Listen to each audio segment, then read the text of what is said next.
It's Friday, Friday, gonna get down on Friday. Everybody's working towards a weekend. How's everyone doing today? How is everyone doing today? It is a wonderful, beautiful Friday. I know I'm a little late. I was out running some errands and they took longer, and by the time I got home, it's like, or by the time I realized I wouldn't make it home in time, like, I'm just gonna bump it back an hour just to be safe. So we're here now. We are here now. It's Friday. How's everyone doing? How is everyone doing? I hope everyone is doing well. It's gonna be a chill stream. Nothing big. It's not like this isn't a numbered stream today. It's a side tangent stream. We got some stuff we're gonna yap about. We're gonna work on this a little bit. Just as Ed, I've been in talks with the monolith people. I may wait for the CNC gantry to show up. I printed everything for the 3D printed gantry. We may go the CNC gantry route. Oh man, I can't see. It's like my eyes aren't that bad. Like, I'm nearsighted, so stuff close is fine. Like, I normally don't wear glasses when I'm at home. I wear them on stream because I think I look better on stream, and it helps my ego. But it's like, when you take them off, it's like, oh yeah, I do need glasses. Hey, Sanity. So we're gonna work on this for a little bit. After that, we're gonna put this aside, and we probably won't see Toasty for a bit until we figure out what I'm doing with the gantry, if I am gonna wait for the CNC parts, or if we are gonna use the printed parts that I printed. I kind of want to use the printed parts, just because I made them. You know what? We'll put the bed in. We'll do the bed. I gotta do the bed. The plan is to put the bed back in, because I don't want to be chasing around the bed part. So today we'll put the bed back in with the bed parts. We'll see if I can make them work, because the prints are slightly, the PPS GF20 it's a little too stable. So all the parts are Voron parts, and because they're Voron parts, they're designed to be printed in ABS. And since I printed all these parts in Polymaker Fiberon PPS GF20, there's like no shrink to these parts. So everything is just ever so slightly big. So we're gonna try shimming some stuff. And if that works, we'll go ahead and do that. And if it doesn't work, then I'll reprint the parts. Simple as that. Simple as. So that's kind of the plan, is if we can salvage these parts by just like doing a little bit of shimming, we'll do a little bit of shimming. I love saying shimming. And if not, well, I've got some other filament drying. I found a spool of Fadis. What is this stuff? Spin. Fadis Ultra Nylon Carbon Fiber. I'm assuming that would be pretty good for a high temp material. Yeah. I also noticed when I used my normal use pro shrink and tune in, all my Voron parts were oversized. Yeah, that's the thing. Voron parts are already designed with shrinkage, so just print them as is, and you should be good. If I reprint them, I'd scale them down 1 to 2%. Not even, maybe like 0.5%. It's not that much. Like, for example, these parts, like I can tell you. You know what? I could tell you how. Do I have it? Where is it? Where are you? No, there we go. For those that don't know, say hello to shim gauges. These are thin pieces of metal that are certain sizes. So this will tell you how, if you need to measure something so thin you can't get in there, you get your shim gauges out. You have a set of shim gauges, right? Everyone at home, hold up your shim gauges. Everyone at home has shim gauges, right? So this is supposed to be a snug fit. And I think I threw out the old parts. Yeah, I did.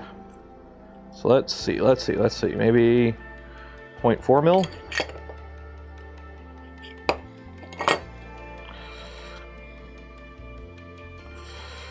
0.45 millimeter.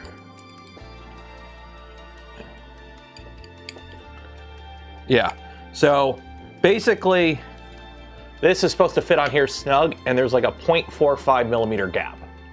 So it is 18 thousandths of an inch is how much it's off. Shim gauges, feeler gauges, yeah, same thing, same difference. So a couple percentage points, not even. Like, I think it's like 0.5% we normally do. Spoiled by foreign parts that I often forget to adjust shrinkage on my other side. Yeah, that's the thing. Like, that's the thing when you download something off like Thingiverse that was designed in like 2016, and you're like, oh, this was designed in a time when printers were not calibrated like they are today. Linear bearings. The linear bearings are what we're gonna have trouble with, which is why. I was looking for Captain tape. I was gonna use my Captain tape. I do have copper tape. Basically, I need something thin and smooth because they just barely fit in. Like, they fit in, but there's nothing to really lock them in place. So they just kind of, I just need something just to like thicken it up a bit. I wish I knew where my Captain tape was. I have Captain tape. I just don't know where it went. And it's really annoying. I'm pretty sure I used it for something, and now I don't know where I put it. It's like, I know I have Captain tape somewhere. Oh, Captain tape. I do have Captain tape. There we go. Yeah, we'll use Captain tape. That'll shim it up pretty good. Capitan tape. So, first things first. I think we're going to start off with a little bit of yapping. We're going to start off with a little bit of yapping. A little bit of yapping. Because, as the video title suggests, which I changed it to for clickbait views, Bambu is teasing a new printer. Bambu is teasing a new printer. So we're gonna start off with the news. Speaking of news, I got some news for you. You want to win a spool of polymaker filament, don't ya? Man, I can't do that old-timey radio. I was trying to do the old-timey radio voice. I can't do that. I'm sorry. I apologize for that attempt. I apologize. But anyways, TLDR, TLDW. Hey, you want to win a spool of polymaker filament? Link in the video description. Enter for your chance. At the end of every stream, we do give away a spool of polymaker filament. And I don't know if they still have it on. Let's check here. Because, let's see if it's still on. Let's see if it's still on. I think it's not on anymore. Oh, it might still be on. Easter savings. When does this go to? Bundle and save. Well, hey, if you are looking to stock up on filament right now, while you can win one spool of filament, that's one spool of filament, enter for your chance, link in the video description. If you want to stock up on filament right now, Polymaker is doing a sale on their filament where the more you buy, the more you save. So if you buy 5 spools or more, you get 15% off. And then if you buy 10 spools or more, you get 25% off. So buy 10 spools for the price of 7.5 spools. That's pretty good. Stock up. I think it's all their filament too.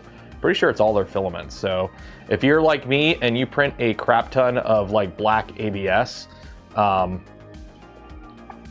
like stock up, stock up, stock up, stock up. There you go. 10 spools of black ABS for 142 bucks. 10 kilograms for 142 bucks. Stock up now. Because that stupid straight ain't open. So stock up. Save. And help support the channel. It is an affiliate link disclosure. It won't cost you anything extra. It goes a long way to support the channel. But hey, if you don't want to pull out the credit card, you can just win the spool of filament that we give away at the end of the stream. Enter for your chance, link below. While you're down there, don't forget to like the smash button, ring the bell, subscribe if you're not subscribed. And if you want to help support the channel, content I create and things I do, consider becoming a channel member, Patreon supporter, or if you're really cool, gifting memberships to others. Okay, let's talk about the proverbial elephant. I need to print an elephant. Polymaker or Polymarket? Polymarket is if you want to gamble on like if the weather's going to be warmer in 5 minutes, or you work for the U.S. government and you want to do a little bit of insider trading. That's polymaker. Polymarket is insider trading, legalized, and gambling legalized somehow. I don't know how this exists. Honestly, somebody who's a lawyer, can you write like a little blurb in the Discord explaining how the hell this is legal? But anyways, long story short, we are going to talk about Bambu. Yes, we're going to start off the stream today by talking about Bambu, my favorite printer company, because they have a new printer. And, you know, while I don't agree with all their business practices, they make pretty good printers and they're popular. And hey, we are a 3D printing channel, so we're going to be talking about 3D printing stuff. So Bambu is showing off this. They're calling it Next. I hope to God that's not the name of the extruder and it's just called Next because there's an X in it and it's the X2. So I guess they are bringing back the X line. And if they call it like the Next extruder, I'm gonna like, Bruce already has the Next extruder. Be creative, come up with your own name. But I'm hoping this is just a marketing thing because there's an X in it and it's like, oh look, Next, it's our next printer. And it's an X because it's the X2. And it looks like Bambu is giving everyone the D because it's a dual extruder. So one nozzle there. And oh, we got mechanisms. We got a servo. We got mechanisms. Look at that. It drops down. And voila, we have a second hot end. This is the standard form factor for like the X1 and P1 series tool head. So this is, in my opinion, probably an X2D. I doubt they would do a P2D because it's probably going to be a more premium thing. So they're going to want the X thing. Yeah, it's a little ooze prevention wiper just to prevent ooze, because that's always been an issue with dual nozzle setups. Because remember, Ultimaker basically was doing this a decade ago. This isn't a new concept. Ultimaker was doing this a decade ago, and ooze was always an issue. So having these little wipers that plug the nozzle up, two things. One, it prevents oozing issues, which is a good thing when you have dual nozzles, because oozing is horrible when dual nozzle setups. Yes, you can cut the temperatures, but you're still gonna have ooze. Two, it's another consumable they can sell you. But this is the part that confuzzles me. Okay, one, I guess the not LiDAR is back, unless it's a nozzle camera or something. It's not really LiDAR if it's the same thing, but I guess that's coming back for some reason. I don't know why, but it is. Who can see what I see? In this nice little, you know, fly through thing here. Here's the fixed. This hot end doesn't move. This is the tilting hot end. Who notices what I notice? I know two nozzles. We know it's two nozzles. Yeah, Sanity's got it right. There's only one extruder. Is Bambu making a Bowden? Is Bambu going down to Bowden Pass? Is it the X2B for Bowden? There's only one extruder. And there's only one motor. There's one motor. Now, I know on the H2D, there's one motor, but they have like a camming thing so that the extruder can engage with the left and right hot end feed. This one doesn't appear to have it. This one doesn't appear to have it. Also,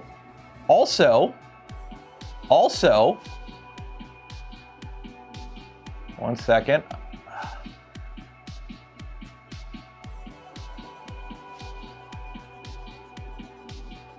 I'm hoping that's a filament cutter. I'm hoping that's the filament cutter there. I don't think this side has a filament cutter. I don't think this side has a filament cutter. Yeah, I'm thinking that's the filament cutter. I don't see the button though. I don't see the button for the filament cutter, unless the actuation changes. I'm assuming the left one still has a filament cutter, but the right one doesn't.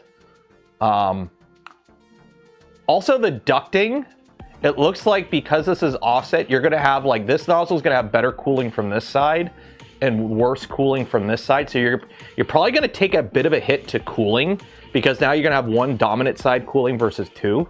Like they're not gonna be able to, let me grab, because it looks like it's the same size. And that's the problem. That's the problem, is they're keeping it in this form factor, right? They're keeping it in this form factor.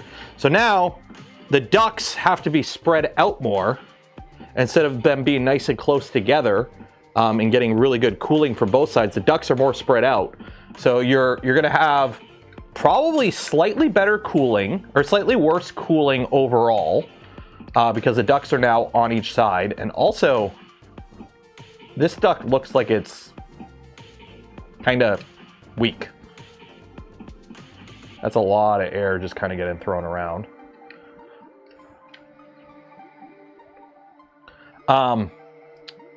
But yeah, so I think how they're doing, they're trying to make, I think it's because the H2D is kind of pricey.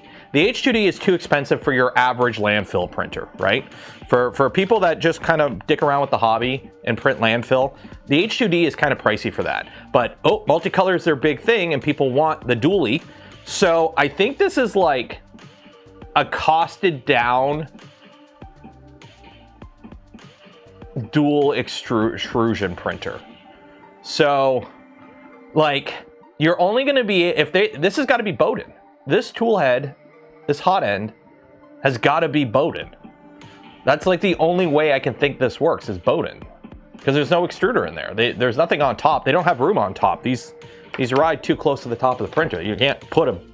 You can't do the Sega Genesis Tower of Power thing where you just stack stuff on top. Do you think the ooze shield mechanism might be operating the filament cutter? Maybe. There's a potential. I mean, it's only down here. The filament cutter is up here. The filament cutter is up here, and this mechanism is down here, which means they have like a servo activating it or something. I don't. Where's the motor that moves that? Like, is that it there? Is it in the back? Unless it might not have a motor, it might be some sort of, like, that might be a hook, and it might hook onto something which lowers it and raises it, and there's like a locked position. It could just be a small motor, but it could also just be like it could be a mechanical thing. Like they could be using the movement somehow to activate it.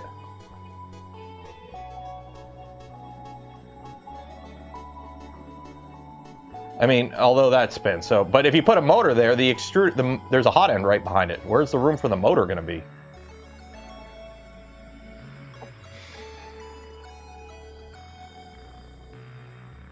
See what I mean? There's a gear back here. But anyways, so it's kind of weird. It looks like, hey, we have budget X H2D. It's a smaller H2D, but only one of the, like, you're only going to be able to feed Bowden capable materials through this side, so TPUs are going to be a mess. I don't know. What do you guys think? Good idea? Bad idea? It's not a LiDAR, it's a shoving lever. Maybe. No, there's electronics in there. It looks like there's electronics in there. I think there's electronics in there. Not just like a... Also, I love the extra fans stuck on the side for part cooling. Or heatsink cooling, I think. They just slapped another fan that sticks out the side. So, it'll be interesting. It'll be interesting. What are your thoughts? What are your thoughts? I think, I know, I don't buy Bambu printers. I don't use Bambu printers. For those that are looking for an XP form factor printer that can do dual extrusion, because they don't want to deal with the AMS issues, compatibility stuff, and they're just looking for something, hey, I just want to be able to print, you know, AVS with support material or PLA with PETG supports. I don't want to go all in on a whole multicolor system. This will probably be a good thing because you can do your normal filaments through the main nozzle, and then you would put like your support material through the Bowden hot end, I guess. You are going to lose a little bit of bed volume. So if the X2 is basically the same frame as the P series, which I'm assuming it is because the P series is the same frame as the original X, and I don't think they would make a new frame standard. I mean, they could, but if they do, you're probably going to lose a little bit of Y travel, or X travel. Someone posted a Chevron. If you have a link to that, post it in Discord. Was it on the Bambu subreddit? Reddit.com/r-bamboo. I mean, how? From Walmart? What do you mean from Walmart? It could be nice or it could be a gimmick. Yeah, that's the thing. Like, it could be cool, but it could also just be like, you know, a gimmick.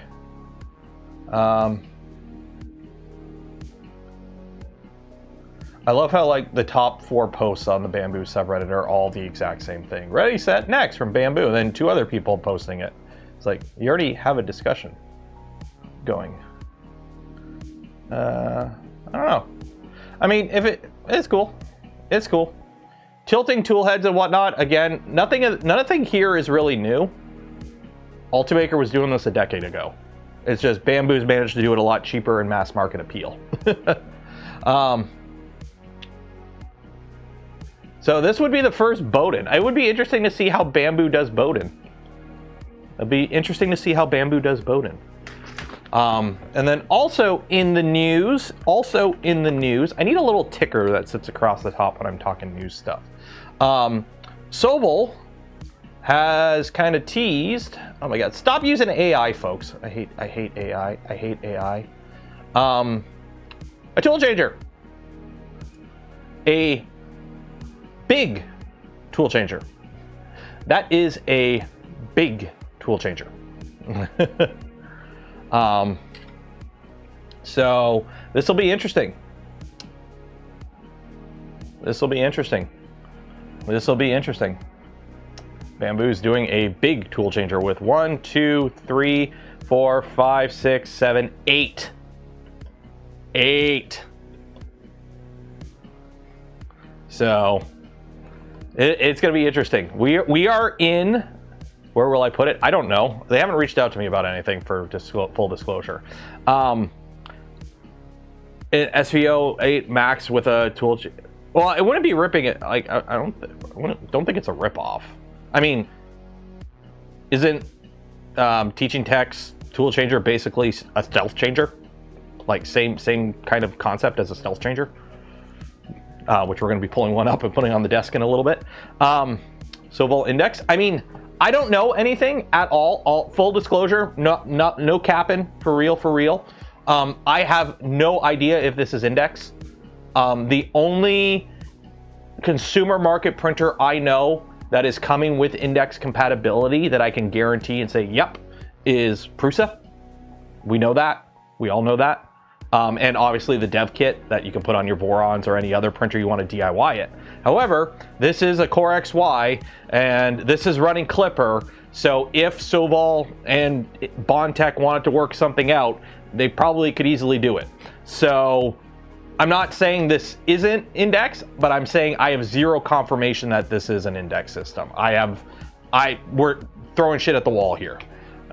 I mean, it would be cool. It'd be good for Bondtech. I like the Bondtech folks. But yeah. Also, today is an iced coffee day. I made a coffee this morning and then I had to run out and then I forgot about it. So it sat on the pot all morning. So I threw it in the fridge and made iced coffee. Buy some Gamer Subs, go Canuck.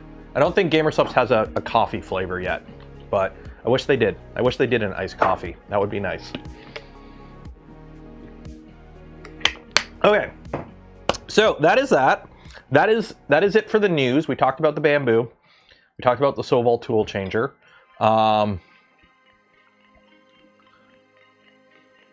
Yeah. Also, I'm assuming Slant 3D is like shit posting here and not talking like a tech bro, but like carving your design into a rock and then ordering 100,000 when a new company with this.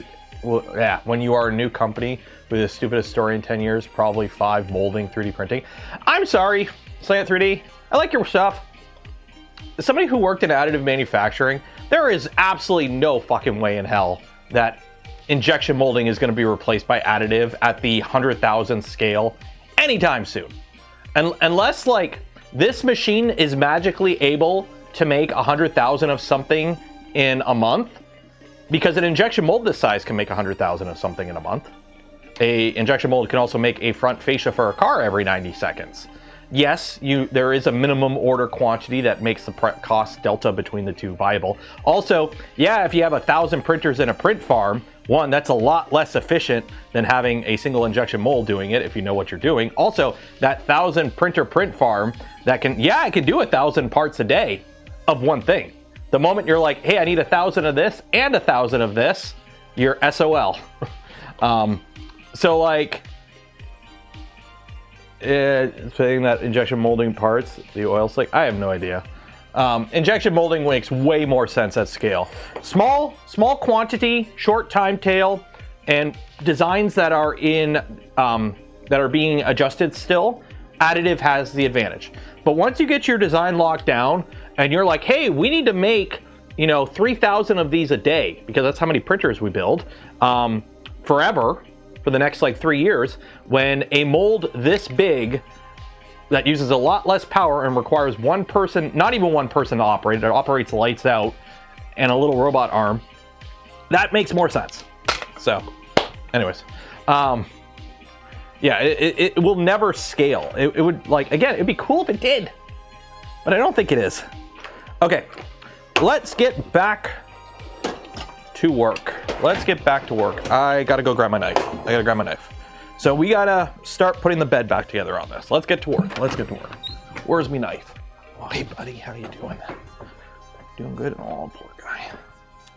Where did I put my knife? There's my knife. You okay? You okay? Oh.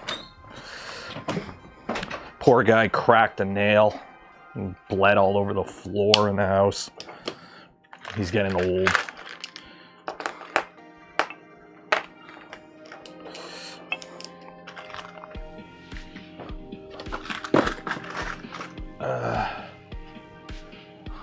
Okay, so the plan is I have to make this cylinder fit in this octagonal hole and not be loosey-goosey, because we're going to be putting the bed back together on this printer.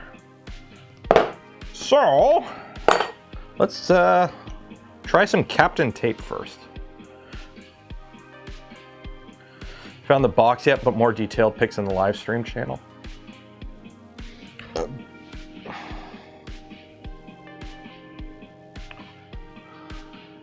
Bambu handy. I swear, Bambu is like, they leak like a sieve. Yeah, it's a camera. It's not LiDAR. Because this is how the LiDAR works. You have a laser that shines a light and a camera looks at it and they measure the squiggly. So they're not even calling it LiDAR anymore. They just call it the tool head camera. But yeah. That is, so we got that mechanism. Is that a switch that, oh, okay. So it is mechanical. There is no servo. It looks like it bumps across something in the printer frame that switches between the two tool heads. Also, yeah, see what I mean about part cooling? Although that does look like a bigger fan. That is a bigger fan, so they might compensate for it.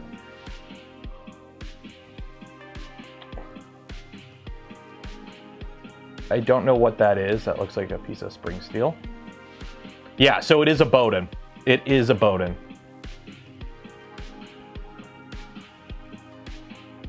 Yeah, it is a Bowden. Yeah. This was 4 months ago? Wow.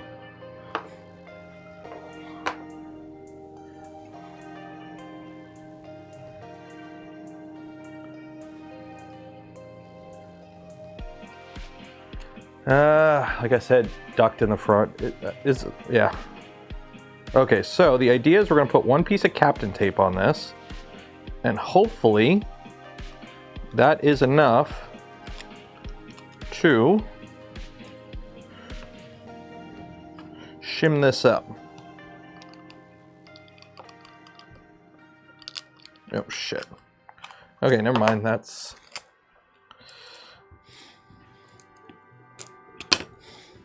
Garbo. I should probably wipe these off. That's probably why nothing's sticking. First pick is a Bowden extruder. Yeah, it's a Bowden extruder. Bambu is doing the progressing. They're like, we're never going to make a bed flinger. They make a bed flinger. Now they're going back to Bowden. Before you know it, Bambu's going to give you a brass plug and a drill bit and telling you to drill your own nozzle at the rate they're going. And it's going to run Marlin. So yeah, it is a Bowden feed secondary hot end. So, I mean, if you plan on printing with like a support material a lot, and you don't need a big printer like the H2D, this will be a good option. If you are, yes, I'm still running ads. I'm still testing. I'm doing A/B testing with ads to see if it is worth running ads, essentially. I have to run it for a little bit, but like, let me pull up, let me actually, you know what? I don't mind being a little disclosure about it. Let me pull up and see if it is worth running ads. So let's look at, okay, so the Tuesday stream was a popular stream for me. Analytics. Was it worth running ads?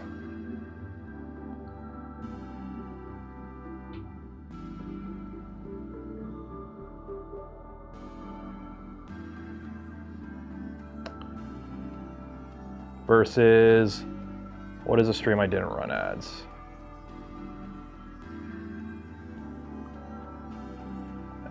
Let's do this one. Analytics. Revenue. It's like a $5 difference. Edit. Monetization. Manual. There you go. Ads are off. There are still ads when I'm live, but you get like little like sidebar ads and shit like that. The running ads during the stream with an audience my side makes me an extra $5 a stream. You want to know? It's an extra $5 a stream. Full disclosure there. Shareholder meeting. Yep, shareholder meeting. I mean, technically, you guys are my bosses, right? I mean, okay, well, technically, Google handles payroll, but, you know, you guys are my bosses. So, I don't mind being a little honest with stuff like that. Because I think it's... If people knew more about how Google operates and whatnot, I think it would be better for more people, especially creators. So, will ad block stop them? Probably. Okay, line up the balls so that they're in the right orientation, and slide this in. Okay, that is too tight. Too tight. Captain tape is too tight. Let's try one piece of Captain tape. That was one piece of Captain tape. Let's try half a piece of Captain tape.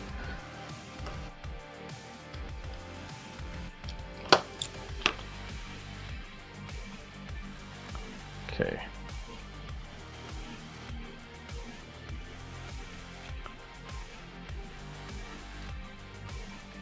Nope, this ain't working. This ain't working. Come as an upgrade kit. I have no idea. Dazu Cat, I have zero idea. That's up to Bambu. I have no idea if it will be a upgradable thing or not. I have no clue at all.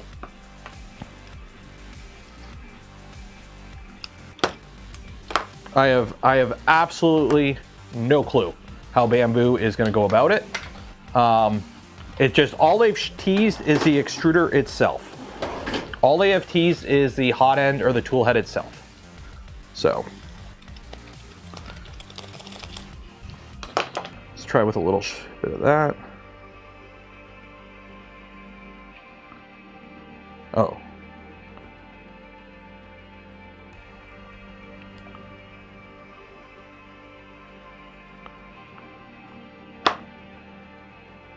There we go. Okay.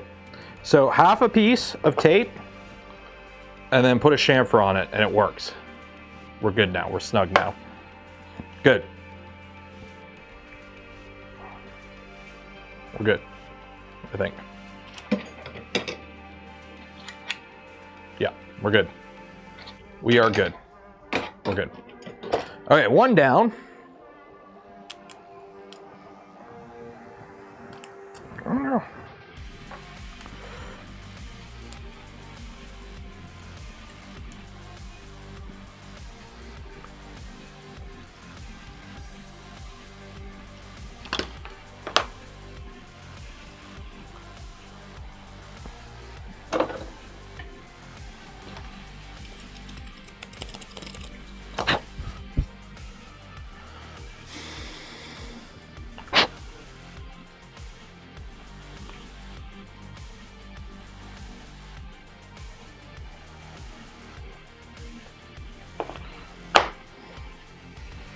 There we go.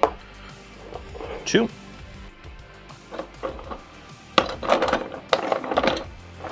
Three, 4.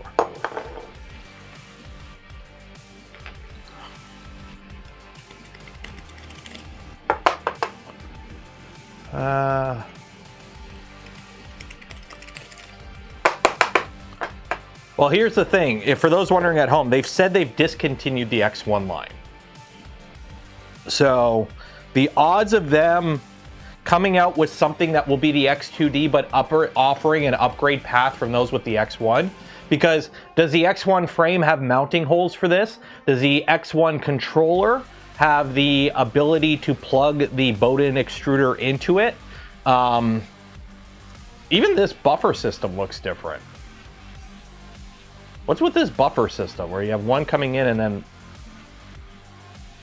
My X1s only have one buffer on the back. Why does that have 2? Unless it's for feeding both tool heads. Oh, it's for both tool heads, that's why. It's probably for both. If you want it to feed the Bowden from an AMS, I guess.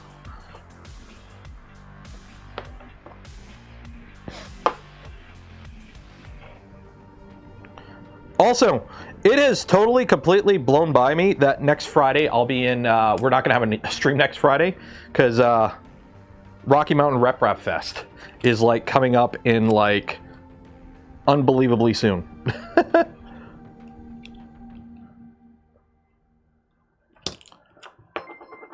Like it is flying at us.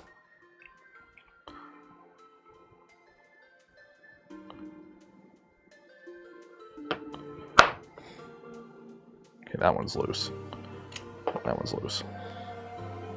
$5 for the no ad fund.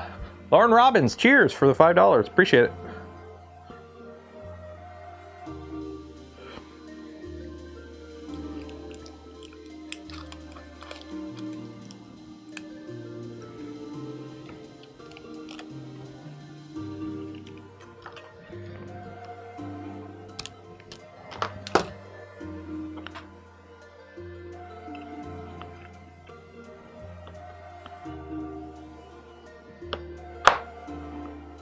There we go.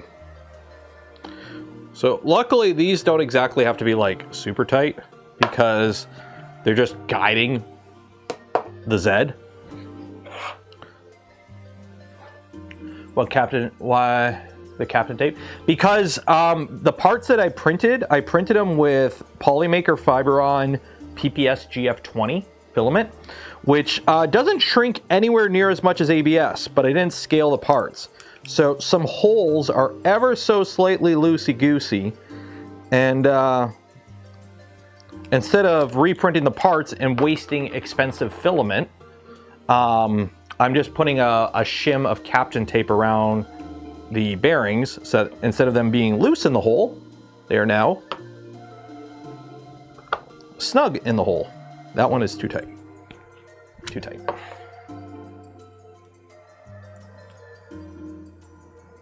So we're just doing a little bit of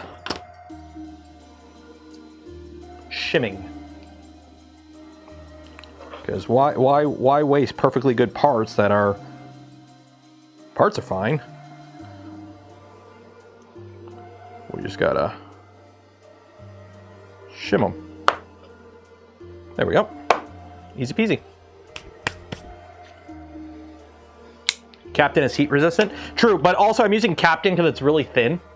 For shimming up these parts now, I'm going to use something a little thicker. Although I don't think I need this guy here anymore. So let's get rid of this guy. Let's get rid of this guy. I don't think we need an end stop.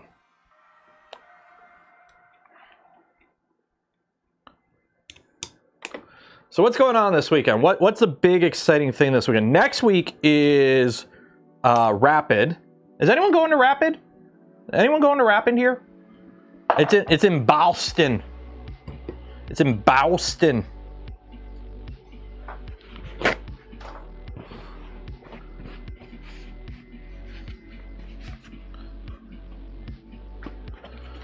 I won't be going to Rapid. Because it's in Boston. And also it's like the couple days, everyone at Rocky Mountain is going to be tired. All the companies that you're going to see at Rocky Mountain that are going to Rapid, they're all going to be tired because they have to go all the way to Boston. Tuesday, Wednesday, Thursday is Rapid TCT in Boston. And then they got to pack everything up, fly to Rocky Mountain. Friday is setup day at Rocky Mountain. And then have the weekend for Rocky Mountain Rep Rap Fest. So you'll be at Rocky. I will see you, Lauren. Come find me, say hi. So I'm going to be shimming these up too because these fit on here on the ends and there is a little bit of slop. It's not a crazy amount of slop, but I'm just going to put a little bit of tape in there just to shim it because, yeah, why not? Don't hurt.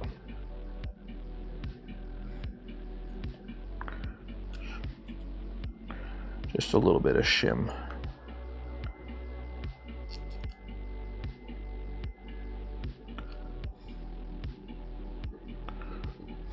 Okay, is one piece good or do I need two? I need two. So I'm gonna get Luffy on the line. One piece. The one piece is here.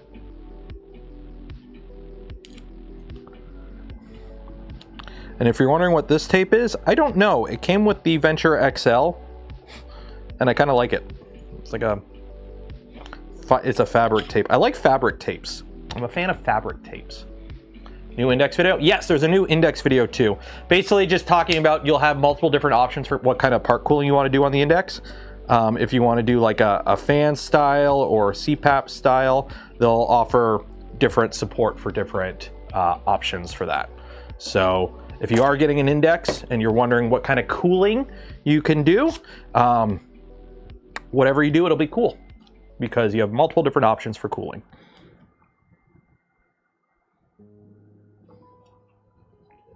So that's nice. Shim the other side. No, I'm not shimming the other side because I have to put screws in. And for this, it doesn't really matter as long as they're all the same because it would just change the rods move. The rods, if the rods are here or here, it doesn't matter.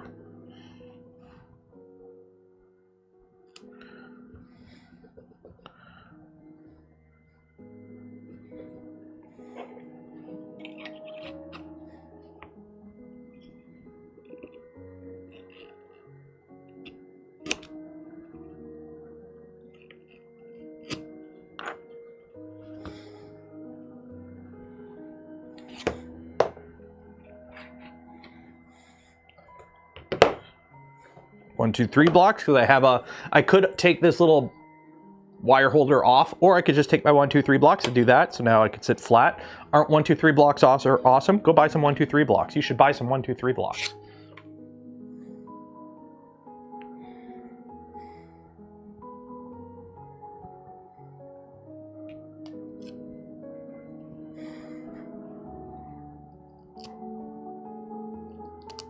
There we go.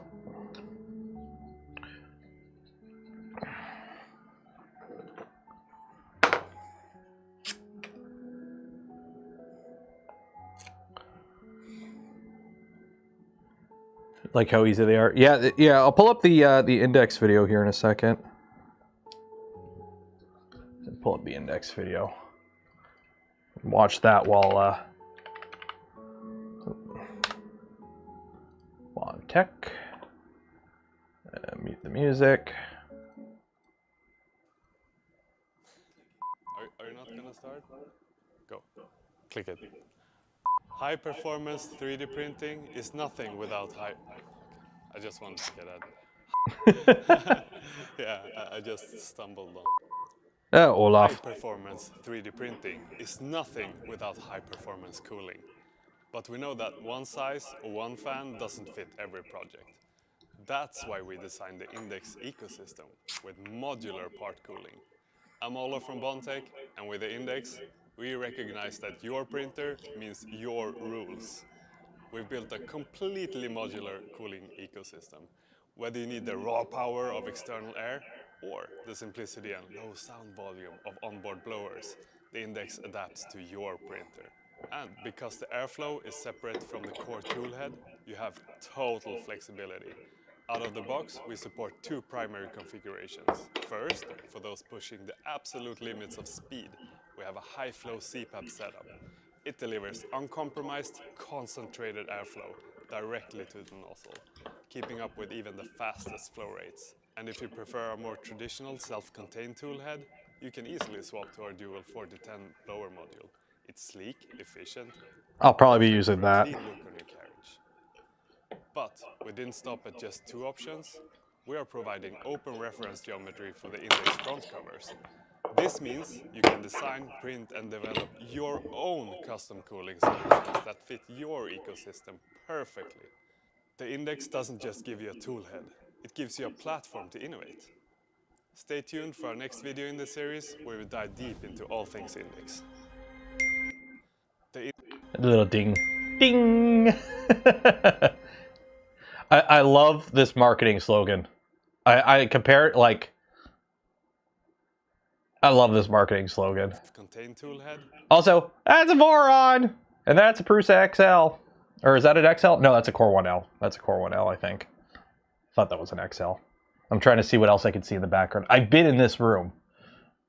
Yeah, they had a rat rig. I don't know where the rat rig is. You can easily swap to our dual 40 okay. blower module. So that's that. Get the music going again. Where's the new Bambu? We talked about it at the beginning of the stream. They're showing off a new printer. We spoke about it at the beginning of the stream. So if you want to see that, go back. The engineers are arguing about it. I know. Yeah, the Bondtech folks are great folks. They're going to be at Rocky Mountain, and they're going to have a bunch of Bondtech, a bunch of Index stuff there. Which is, if you're wondering why I didn't make a video with them at Smurf, it's because I'm going to be filming. They're sponsoring the Rocky Mountain trip for me, so we're going to be filming some stuff with them at Rocky Mountain itself. So they'll have a lot more there than you should have seen at previous shows. Full disclosure, unless something gets lost in shipping, because they're going to be at Rapid too, I'm assuming. So I'm assuming they're going to be at Rapid, and then they're going to Rocky Mountain. So as long as something doesn't get lost in shipping, they'll have a lot of cool stuff at Rocky Mountain for those going. So should be a fun time. I'm looking forward to it. I am looking forward to Rapid this year. It should be fun.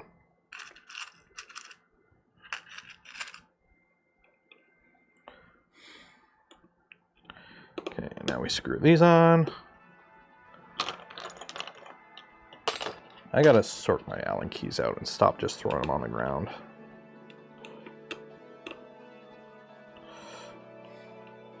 Wait, is this the right orientation? Let me double check the orientation here. Never been to Rocky Mountain. It's fun. We're on V1.8. I will say this. If you have the option to only go to one Rep Rap Fest, like, honestly, if you're within driving distance to any of them, go. Even like Murph. If you're within, like, if you got a day to kill and you like, it's close enough that you can drive there, spend a couple hours and drive home, go to any one you can, okay? But it's like, okay, I have to travel to go to a Rep Rap Fest. If you have to travel to go to a Rep Rap Fest and you can only do one, in my opinion, go to Rocky Mountain. Unless you're on the East Coast, go to 3D Printopia, but I don't know how their new venue is this year. They have a new venue. So there's that. But Rocky Mountain is like the fun, cool one because it's in a great location. It's a great venue. A lot of people go. There's a really good turnout for it, which means a lot of people go, which means a lot of people you may want to talk to will be going. Rocky Mountain's my like go-to. So for those wondering, we have the stream today. We'll have the stream Saturday. There'll be the stream Tuesday. I might do a stream Wednesday because I like doing just I'm off to XYZ event stream just before because I'm traveling on the Thursday. Half of Denver is high. Well, it is Rocky Mountain high. What if I'm in Europe? Well, you got Smurf, but that happened in March, so you missed it. There we go. Ooh, that looks nice. I kind of dig the gray with the red. Can you dig it? I can dig it.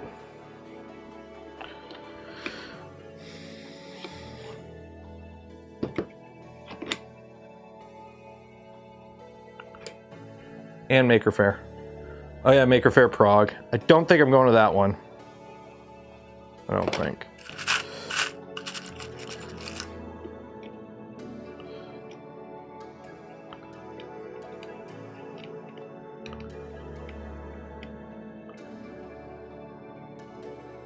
Should add a grid for the Iron Man theme. I would if it wasn't Toasty Boy. Because it's Toasty Boy, we kind of went with just reds and blacks because it's evil and dark and everything's printed with 6 walls, 6 top, 6 bottom. It's the devil. This PPS is... Oh man, tightening these screws on the PPS, there's like no give. No cracking or anything. These things are solid. I like it.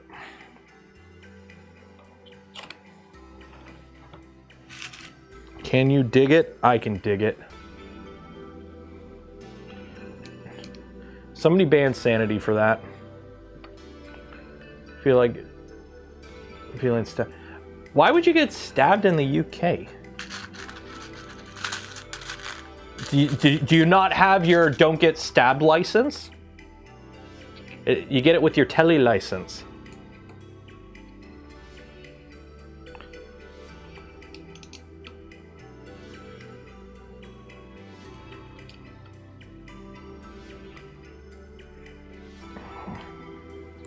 Why would you be scared of getting stabbed in the UK? Is there something I missed? In my three trips to the UK, I haven't been stabbed. So I feel like, am I missing something here? Am I supposed to get stabbed when I go to the UK? Like, is it like kind of like how I'm supposed to get shot every time I go to the States? I've gone to the States a bunch. I haven't been shot yet. I've been shot at, but that wasn't my fault.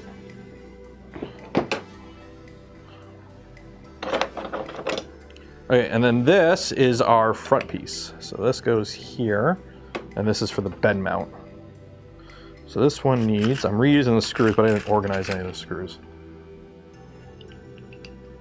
A zombie knife. You got a license for that zombie knife?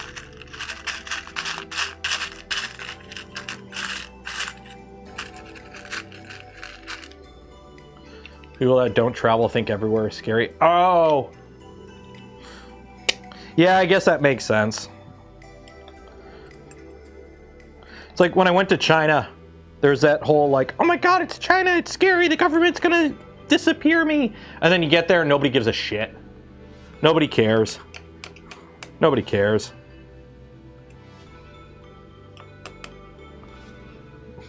I went wandering around at the night markets by myself for like 3 hours in Shenzhen. It was fine.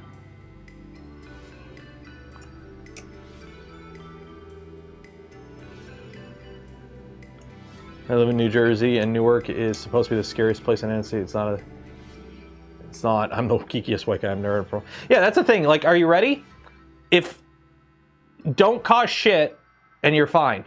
That's like 90% of it. If you go to a place you've never been before, just don't be a dick, and you're fine. Like, Obviously, like, oh yeah, there's probably some places in South America where, you know, you don't want to go because of cartels and shit like that. But if you're going to like a major city, you're fine. Okay, so we have rebuilt the bed. I'm not going to put the actual bed in it, but we are going to put it back into the printer. So I probably should put a little bit of grease in these. Actually, you know what? Yeah, we'll put a little grease in it.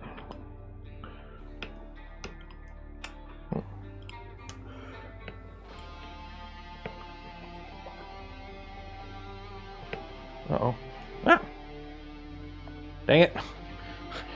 It's pushing air, and then I take it out, and it's like, it splooges everywhere. Ah.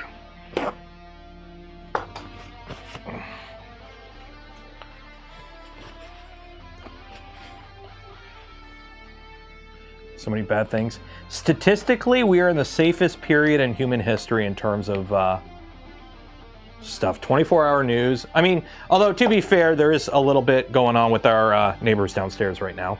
But statistically, we're still in like the safest time in human history. Like, compared to like pretty much any other time in human history, we are in like the safest time in human history.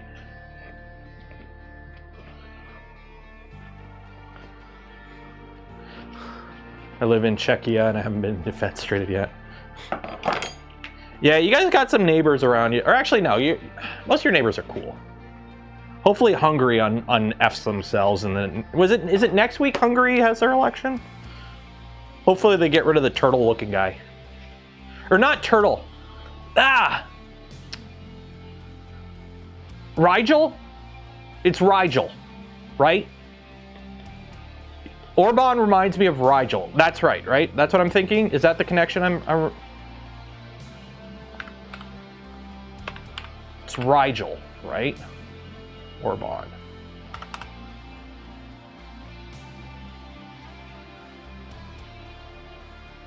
Rigel from Farscape. Yes. Okay. So this is the leader of Hungary, and he's basically not a good guy. And this is Rigel from Farscape.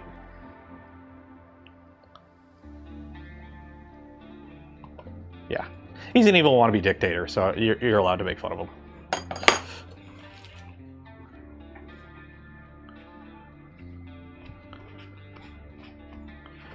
Okay.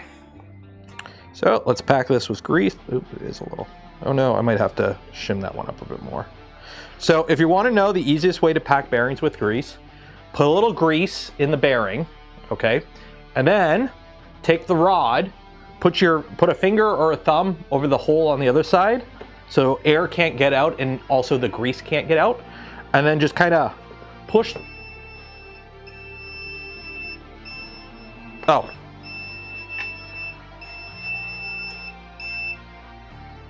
Filament dryer finished. It was beeping at me. Push the rod in. This will force the grease, because it can't go out the bottom. It will force the grease into the bearings.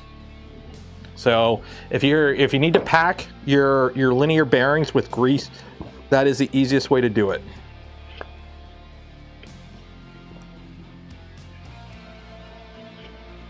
And there we go.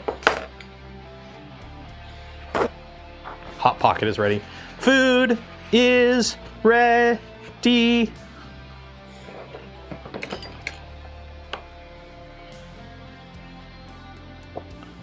There we go. Is this the cooking printer? It is a cooking printer. Unfortunately, we got a little too much bacon grease and egg and pancake in it, so we're having to rebuild it.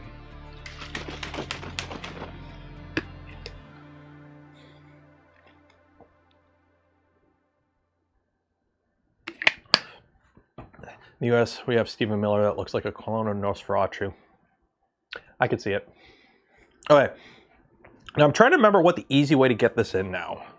Because we have to put this in. So it might be, okay. Probably get rid of this bottom piece here. So we're gonna need these. We're reusing these. These are the upper and lower holders, and there's no point in reprinting them. How did this come out? Oh, wait. There's tape, right? Yeah, it's just tape. There we go.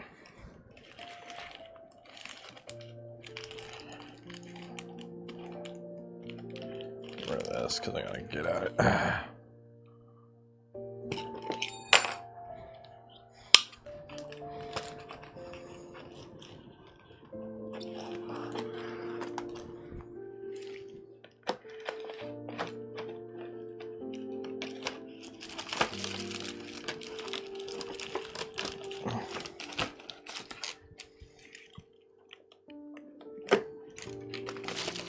There we go. Don't want to lose that. So we are going to be doing more insulation on this printer too. We are going to be insulating it more thoroughly when we do the full rebuild. So that's part of the thing with it, is insulation. Are these screws still tight? That's actually a good question. Are these screws still tight?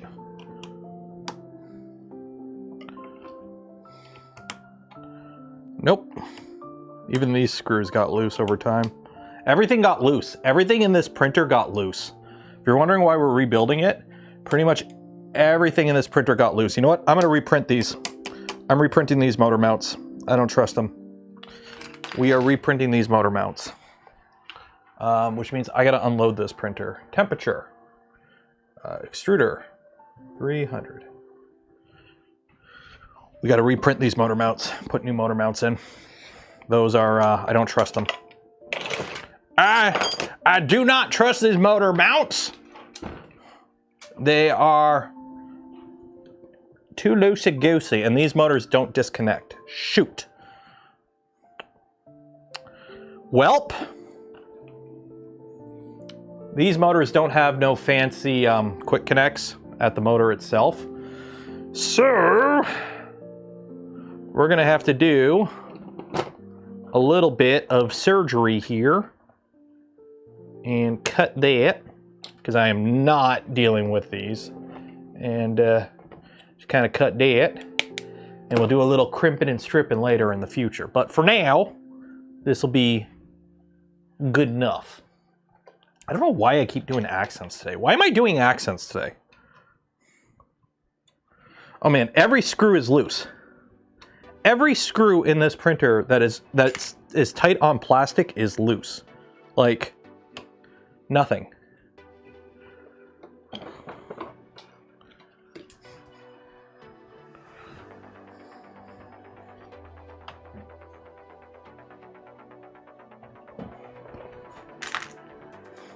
Everything is loose.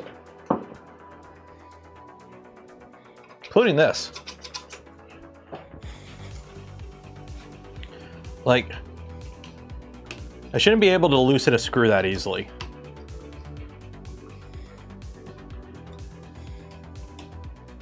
Okay, maybe I should reprint the upper and lowers. Maybe I should reprint these guys.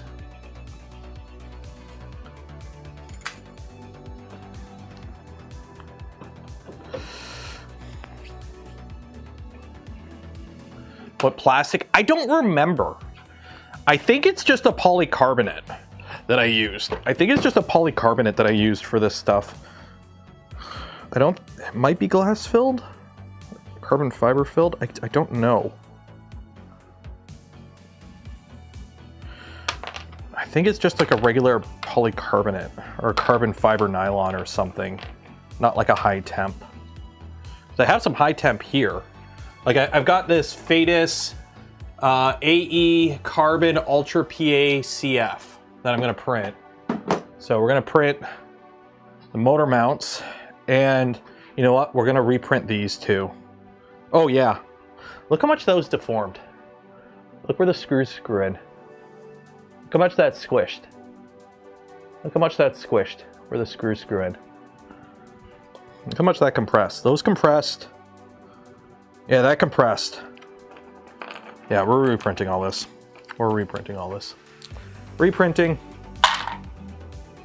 Okay, so you go in here.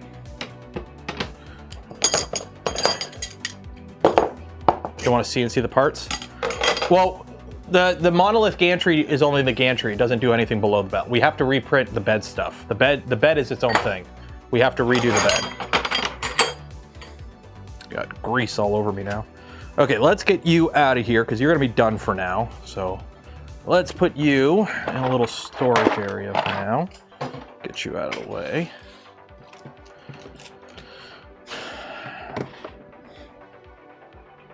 Because now we're going to move on to the stealth changer, but first we're going to get this guy going. Oh my god, this printer is so light without a bed in it.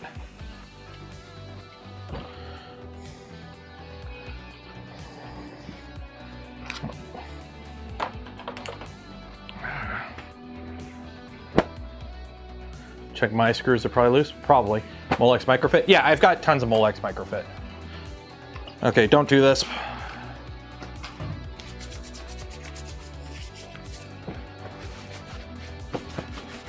There we go. They sent me a make car. I do have a make car. It's on the other side of the room. We probably could CNC some stuff. The problem is, I don't, they're holders for the top and bottom. I mean, I could CNC it, but I don't have the stock, nor do I, like one of these days, we might do it on Twitch. I might actually sit down and try and properly learn CNC, because that's my problem. I'm a manual machinist. Give me the specs and a blueprint and a Bridgeport with a DRO, and I'll make you anything manually. But CNC is not my thing. Like, I've got no background in CSC. I got a background in manual machining.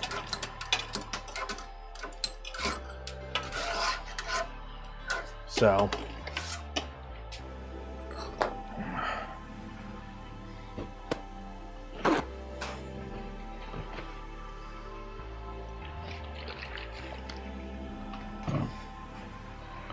all right, so unload.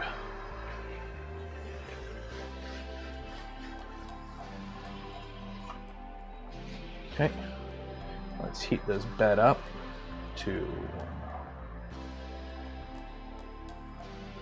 Are you unloading? You are unloading. Okay, we're good there.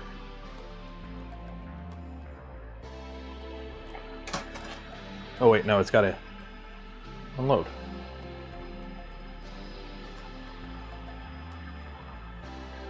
What are you doing? Oh, I gotta wait for the stupid bed to heat up because I told it to heat the bed up. For the unload, it will automatically heat it up, but I can't do that because I told it to heat the bed up.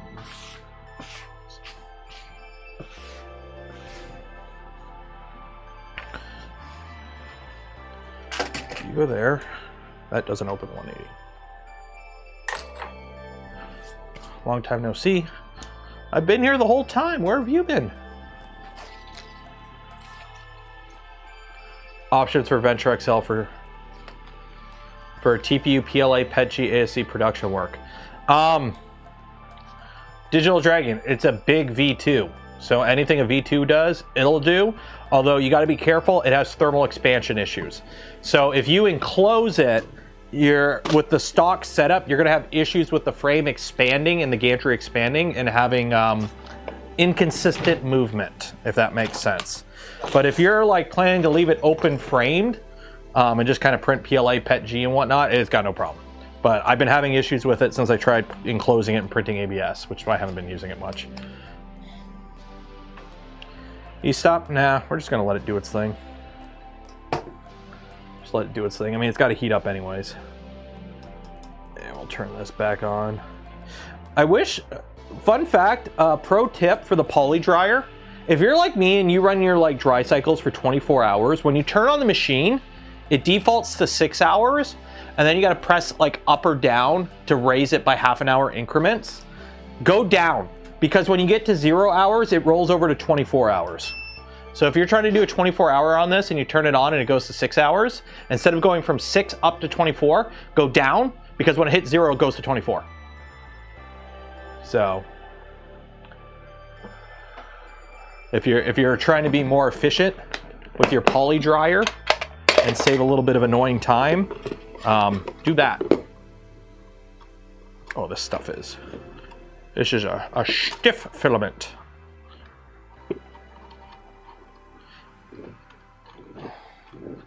Greetings from the UAE. How you doing over there, Arshkoli? I hope you and your family are safe. And anyone else you know over there? Got any XL dryers on the way? I don't know. I need to talk to my polymaker rep. I haven't talked to him in a bit. I gotta reach out.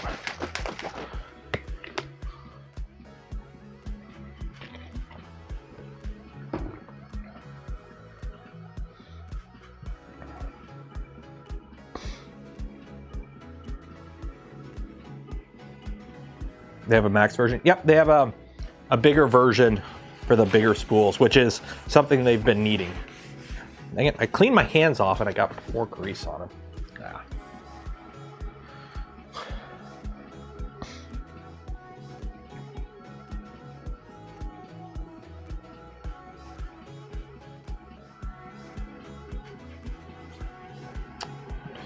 Okay, so hopefully this stuff. So what do we got for temps? 80 on the bed, 320. Okay, I think that's the profile I already have. Can I unload this yet? Are you done? Main menu. Okay, you're at extruder. Unload. Unload. Why aren't you unloading? It's thinking. It's thinking.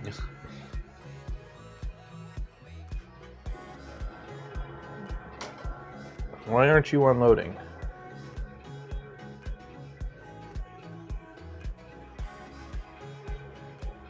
Extruder. Okay, you know what? Let's do this. You want to do it this way? Extrude. We're getting no movement on that? Oh, don't tell me the filament broke in it. Oh, I'm an idiot. It did unload the filament. It's just so frictiony inside the Bowden tube that when I was tugging it, I didn't tug it hard enough. I'm sorry, there is 3D printing terms and sexual terms overlap too much. How are we supposed to have mature discussions about things with my giant R2 or R6 dome on the shelf when we're talking about tugging stuff? And I broke the Bowden tube. Damn it. I broke the filament. I broke the filament.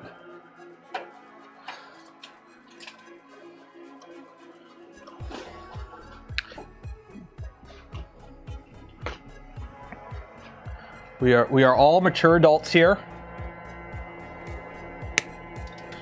Just gotta remember to keep it clean when we're talking about grease and stuff.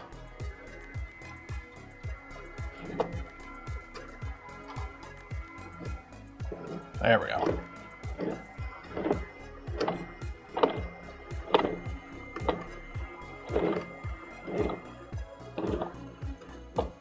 Okay, so now you up.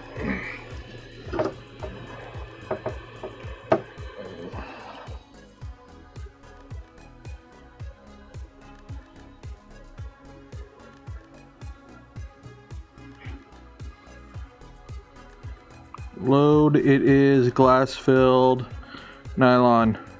Sure. There we go. There we go. Oh, look. It's feeding the filament in. Let's move this R2, R6 dome somewhere out of the way.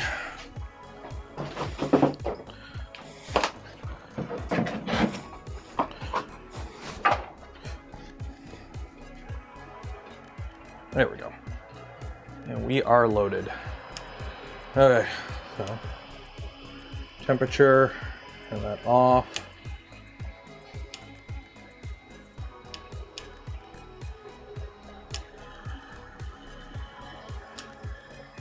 Extrude a bunch of filament to make sure it's good. and then retract 5.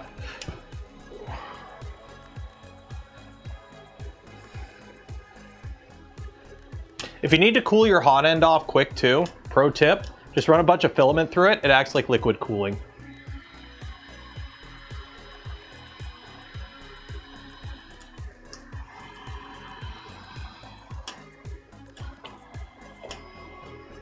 Oh, that filament is wet. I mean, it's not oozing a ton.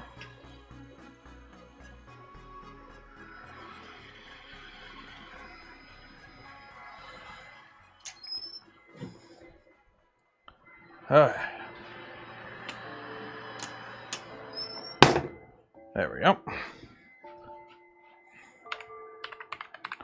Pantheon Slicer 3. Where is Pantheon Slicer? Pantheon Slicer 3. There we go. Is the mature adult in the room with us right now? I have no clue. Although me and the wifey, we've been watching Free Run, and I think we got 2 episodes left on season 2. Like, I understand why they went with shorter seasons, but it's like, I want my Free Run back. Bring my Free Run back.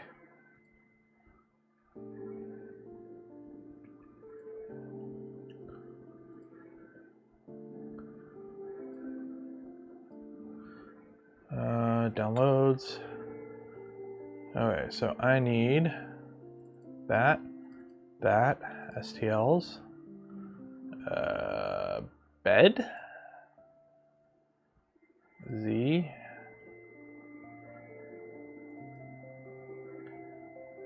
bed mount, no, bearing blocks, Z motor mount, those, and shaft retainers, that, okay, no, okay.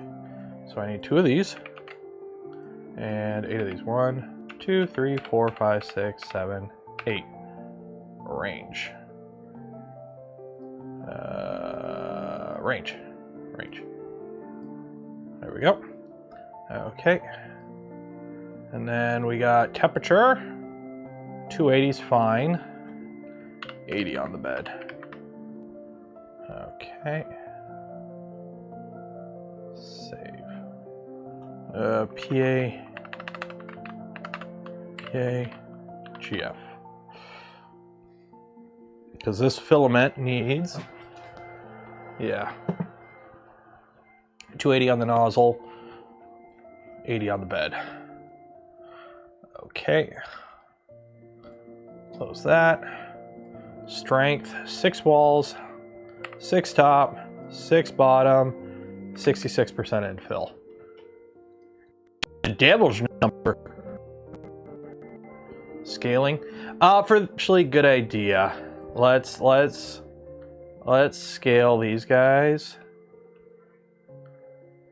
For this, I'm not too worried because there's nothing that really, you know, they're just holes for that. But this, we do need to scale. So 99.5%. There we go. A little bit smaller.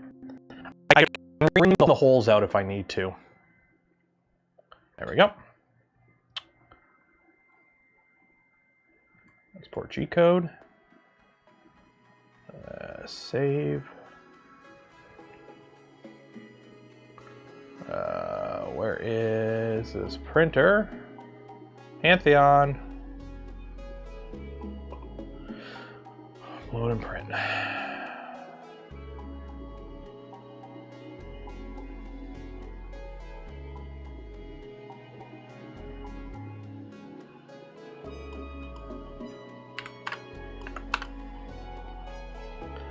There we go. There we go. Okay. Coming, which is like a tool changer. Yeah, we talked about at the beginning of the stream. We did a news segment near the beginning of the stream where we talked about all that stuff. So if you want to see what I had to think about that stuff, we talked about Bambu's new printer they're teasing, and then we also talked about Sovol's tool changer. And then we also looked at Index, but that was like midway through the stream. But yeah, that was all at the beginning of the stream. Okay, so now let's pull out the printer that I haven't touched for a while that we need to finish up. So move you here. Move this box of stuff. Move it there.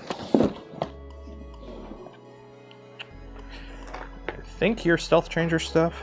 Yeah, your stealth changer stuff. So you come here, you go there. Heating extruder. There we go.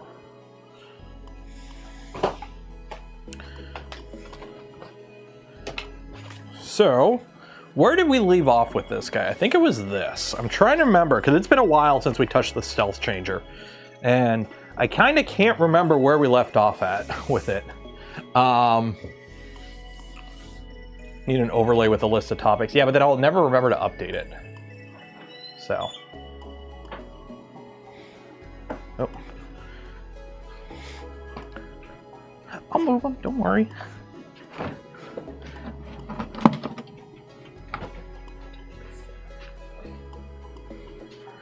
What do you mean 2 weeks? Those are temporary. I will be moving those. The bunker freezer is temporary storage. I promise. I promise. Have fun work. Wife comes in. She's like, 2 weeks. I'm like, what? She's like, the bunker freezer was cleared for 2 weeks, and you already have stuff back on. I'm like, it's temporary. It's temporary. Okay. So behold. Oh my god. Oh my god. Oh my god, this is heavy. Oh my god.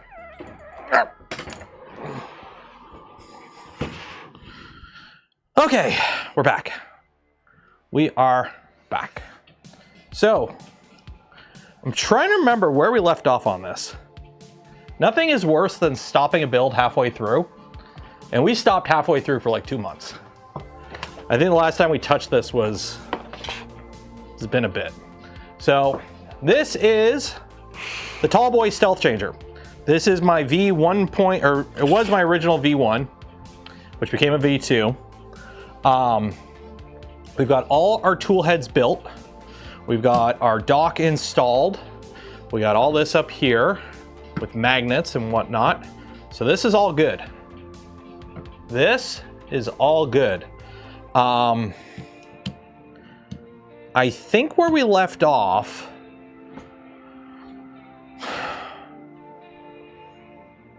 was the... Is that crooked? That is crooked. Wow. We may have to fix some stuff here first. 1 second. Let me take a picture of this. If I can take a picture of it.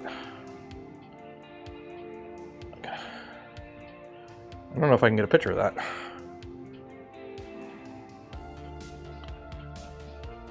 Yep, there we go. Okay, we gotta do some fixing. I'm realizing we gotta do some fixing here. What are you doing? You're purging. Oh. Oh God, you are doing a big purge. You are doing a big purge. Well, the filament's gonna be dry now. This is what happens when you design a printer and sell a printer for printing geometrically accurate reference parts. And you can't guarantee that the filament that's been in the Bowden tube is good because it's been in the Bowden tube, not in the dry box. You start your prints with a purge of the entire Bowden system. So the Pantheon right now is literally just going back and forth, purging the entire Bowden system's length of filament. Yay!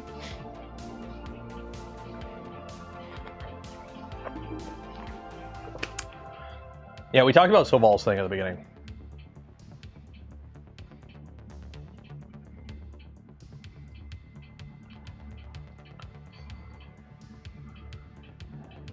Okay, so this is what we have to fix. Let's see if I can get it in camera. We gotta loosen our belts here because this whole rear gantry is cocked in. I don't know if you can see it on... Let me see, I took a picture of it. Maybe the pictures will show.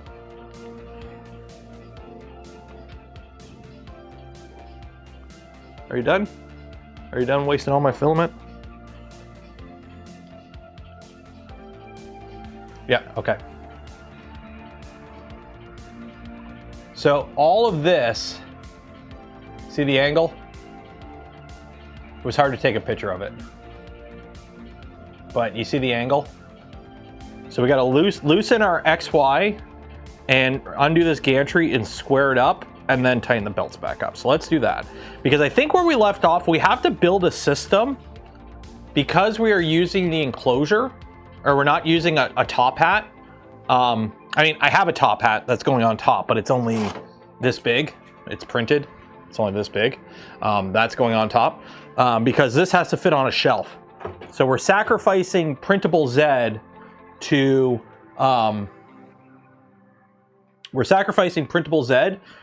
compensate or to keep the overall frame lower. So no, don't heat up the, oh my god, why are we heating the chamber up? Why are we doing chamber heating? Don't bother with the chamber heater.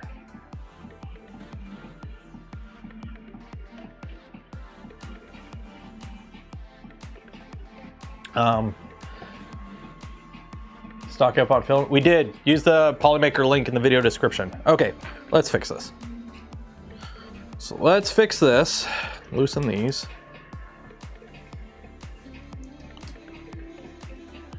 And these are, I think these are Klee's beefy idlers that we're using. I don't know, I printed them a while ago.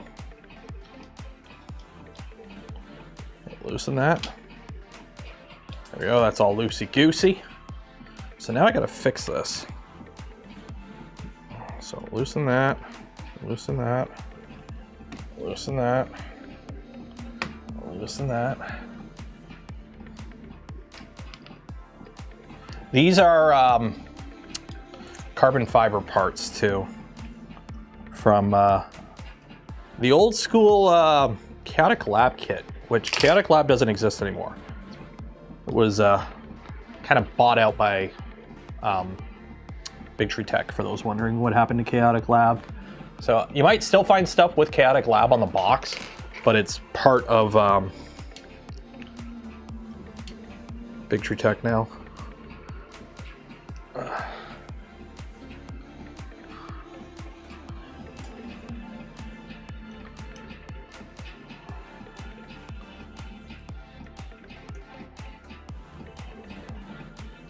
So what I think happened, I think I left these loose when I built it, and then I tightened the belts and then tightened these up because I was probably doing some gantry de-racking at the same time.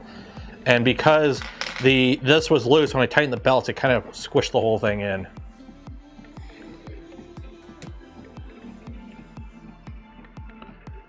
There we go. Okay, there we go. Okay, you know what we could really use right now? Some 1, 2, 3 blocks.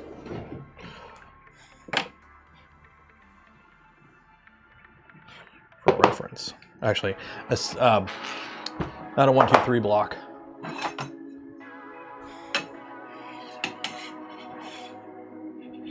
Extrusion.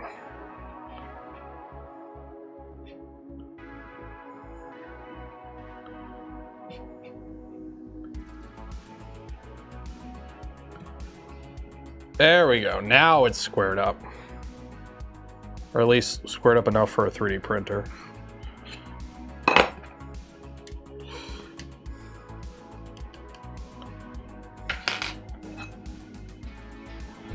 You see, yeah, the prices on a Pi went up. I'm this weekend's video. I had to record a bunch of stuff because I was talking about Raspberry Pi pricing and whatnot, and Pi prices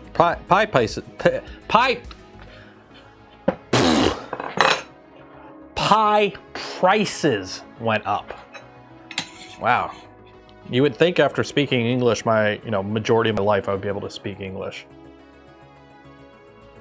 But no. Why are you still tight? Is it you? No, you're all loose. You're all loose. Oh, that guy wasn't. There we go. Okay.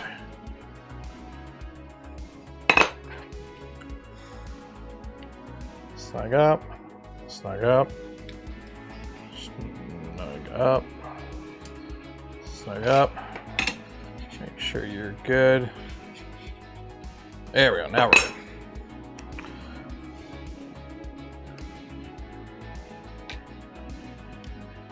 Yeah, RAM pricing is still going up because it's like, it's funny, like, you know, everyone's like, oh, prices for RAM's going down. It's like, not really, because guess what? Guess what? Guess what goes through the Strait of Hormuz? Liquid natural gas. Guess what a byproduct of liquid natural gas refining is, or mining? Do you call it mining or tapping? Either way, it's helium. Guess what you need a lot of when it comes to making chips? Helium.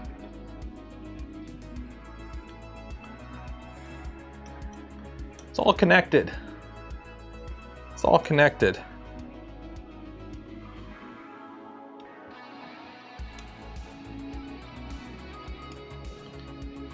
Can't talk today. I can always, me speak perfect English.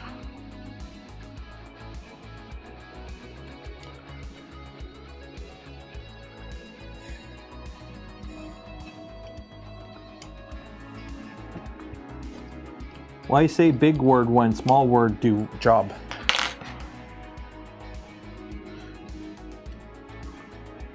Are there other processes to produce helium? Not really. I mean, technically, nuke.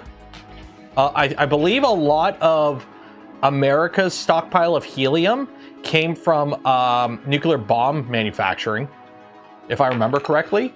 Like the whole process of refining uranium for nuclear bombs creates helium, if I remember correctly, or something. The US doesn't really do that anymore, though, because, yeah.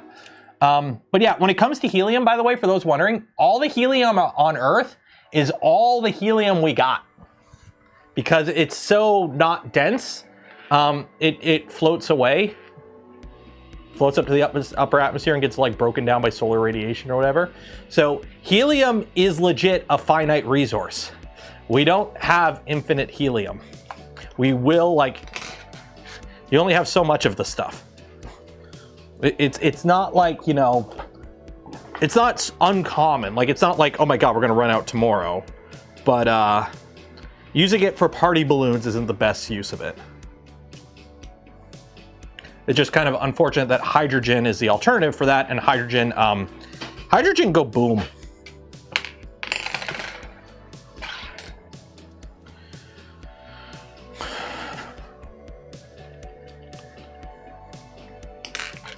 Okay, so now I can tighten these back up.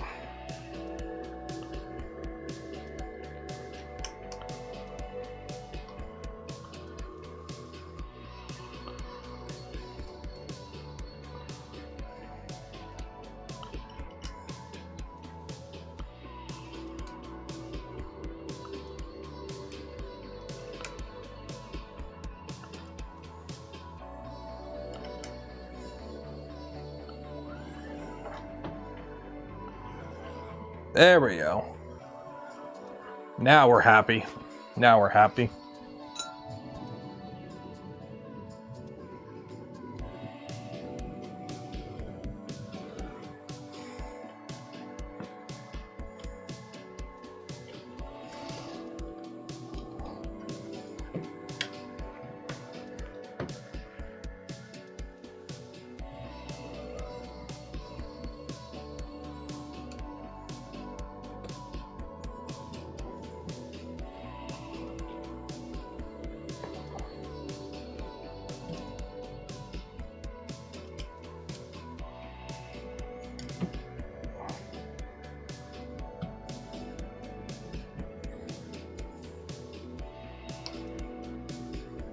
There we go.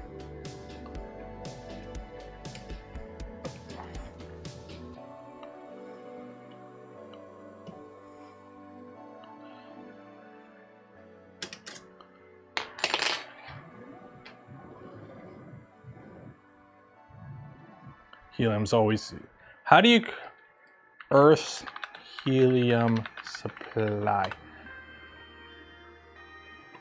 Earth's helium supply is a finite, non-renewable, and frequently faces shortage due to high demand and specialized industrial production, like semiconductoring and MRI cooling. While not running out completely, production is limited to natural gas extraction.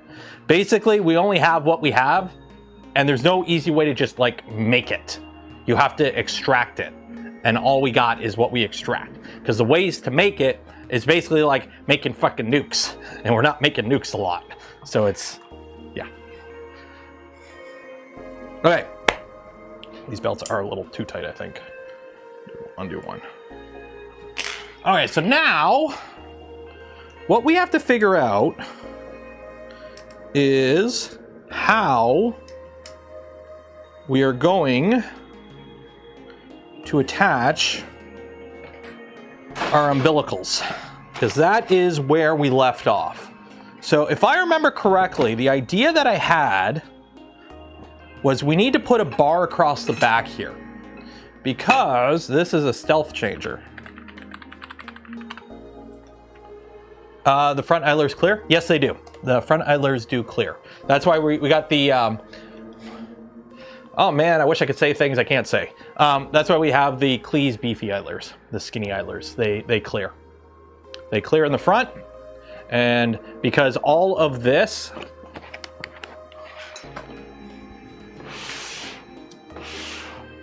so these will clear this, and then this is sitting outside the frame. See how it's sitting outside the frame?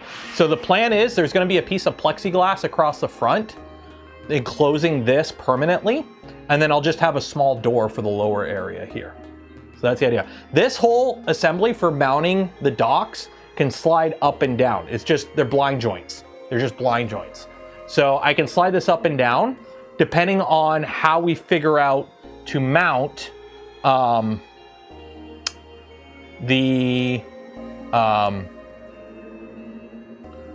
we're not doing top hats. Shuttles? What's a shuttle? No. What's the frickin' the dock called? I mean, I have, where did I put all the wiring for this? I just had a bin of wiring. Oh, right here. We've got all the Bowden tubes.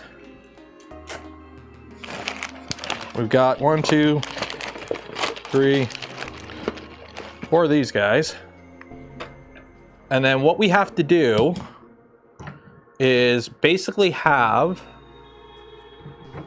there we go, those all locking nice and tight. There's like a board I need. Where is it? Where's the board? Here it is. So I think I need to print a housing for this board, because we need to plug, this plugs into the tool head.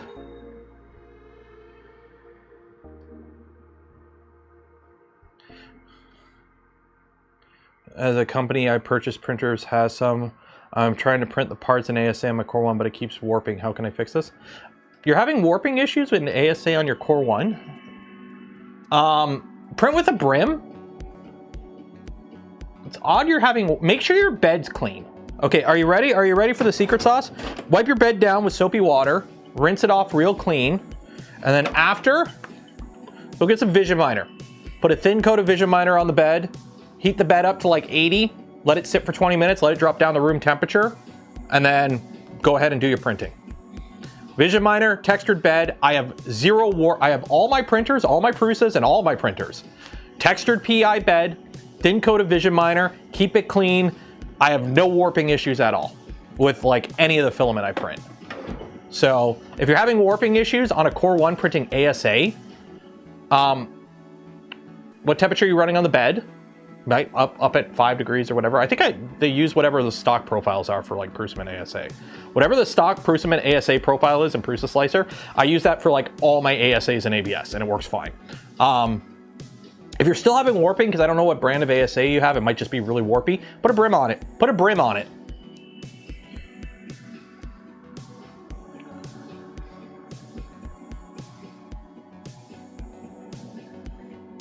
So, how this works, these have to plug into the tool head, and then they go to this board in the back, which I'm gonna have to crimp connectors on, it looks like, because they don't come, so I'm gonna have to crimp on. But we have to figure out where to mount this, because we have to kind of figure out the entire movement of this printer now, because this has to go up, grab those, So what I'm thinking, or what I was thinking is, I had this. So we have this back piece that I totally chopped down, and I'm gonna have to drill some holes in it. And that fits in there, yeah, right? Does this fit across there? It does fit across there. Okay, so we gotta drill some holes. We gotta do some drilling. Somebody get Bruce Willis on the line. We gotta drill. Oh wait, he's not doing too good. Is Ben Affleck available? Is Ben Affleck available? We need to drill. We need to drill.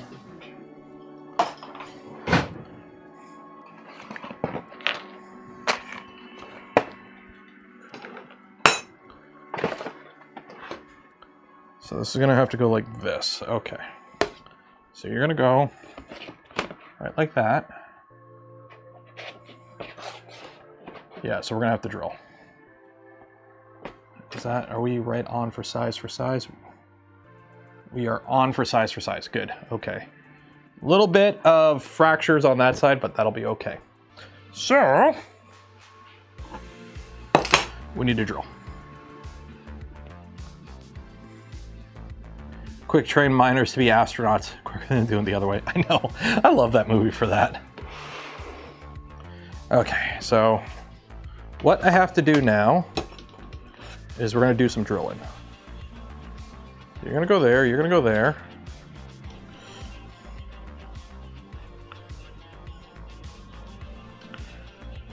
I need tape.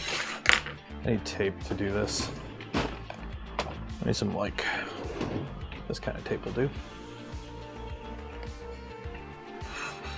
How's my ASA stick and don't go off? What can I do?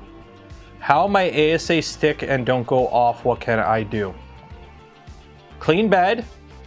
Use a helper like Vision Miner. You can buy some using code Canuck, link in the video description. So clean bed, real good. Soapy water, get some Dawn dish soap, the stuff they saved baby penguins with when the Exxon Valdez crashed, that kind of shit. Clean your bed, soapy water. Rinse it off with clean water. Dry it thoroughly. Put a little bit of Vision Miner on it. Use like a little brushy brush. Try to avoid touching it with your fingers because of oils. And then, yeah, or put a brim on it. Two-step from Luke's lab is there's a lot of good stuff. There's a lot of good stuff. Let's be honest. We are spoiled for helping stuff in 3D printing right now. There's a lot of stuff out there now for additive, for making stuff better. All right, so we gotta put you here.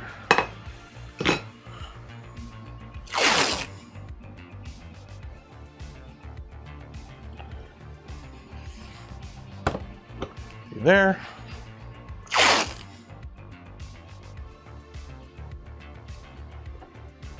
You there.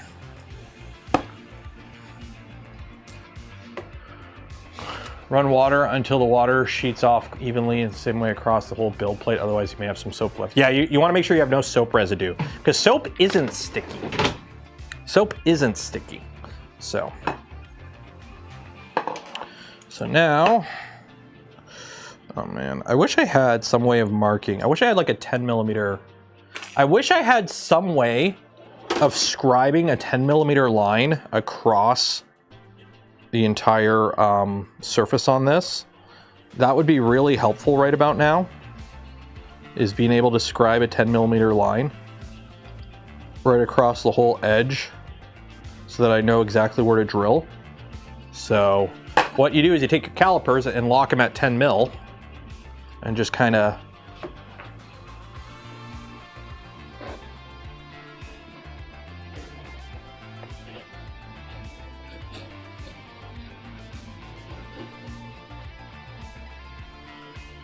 there we go.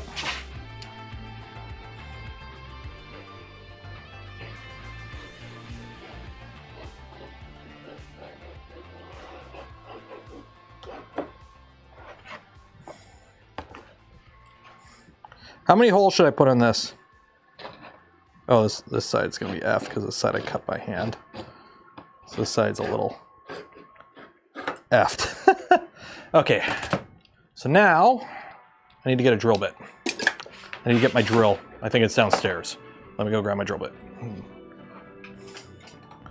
I need my drill. Hey, puppy.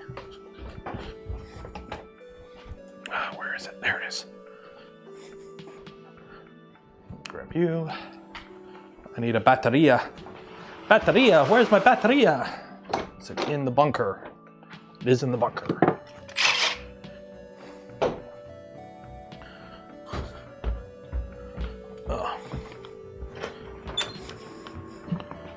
There we go. So I will say I'm a little disappointed right now. Me and the wifey are watching season 2 of Freerun. And like, how are we doing? We're good. We watched all of season 1 like a while ago, when it was new. Like, I think we watched it just after the first season. So now we're watching season 2. And the problem is, we had to wait like 2 years for season 2 to come out. It comes out, and it's only 10 episodes. And we waited until the whole season finished, so we're watching it now, so we can like binge the whole thing in one go. And it's like, we watched 8 episodes in 2 days, and we only have 2 episodes left. And it's like, come back! I need more! Come back! I need a block. That'll do. Will you do? You'll do. Okay, I should probably move this printer off of here for this part, but then I gotta pick it back up. Let me try not break stuff. Doing this. Try not to break stuff.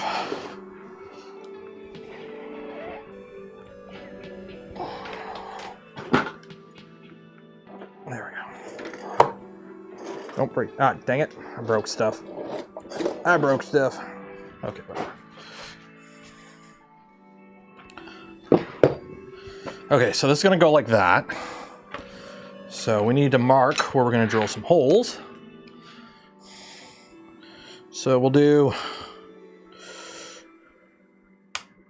2 inches in from center. We're just eyeballing this shit. It doesn't really matter.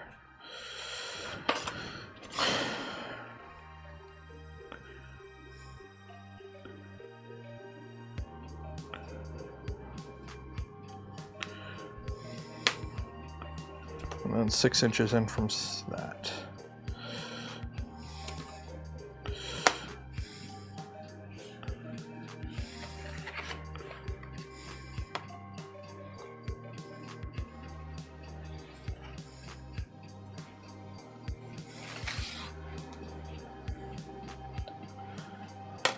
How's Doggo doing? He's still here, but he is firmly in the he's getting old. He's got his front paws, he's like super sensitive about his front paws right now. So trying to trim his nails on his front paws is a nightmare. And we were taking him to the vet to do it, but the problem is he can't really get in our cars anymore too well, and he's 115 pounds, so like picking him up stresses him a lot. So he just kind of like just lays there all day.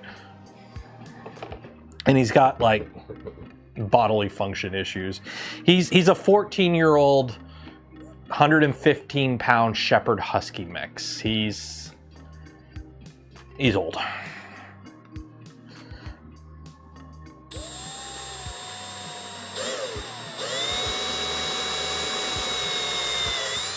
So if you're wondering why there's a piece of wood here, it's so I'm drilling into the wood and not into, if you're drilling, you don't want to drill into your desk obviously, but if you have it overhanging, what can happen is when you're pushing a lot of force down and you like, say you had a gap, right? Say we were trying to drill it and it's like, oh, I'll overhang it a little bit off of, I'll overhang it over this 1, 2, 3 block, or I'll do this.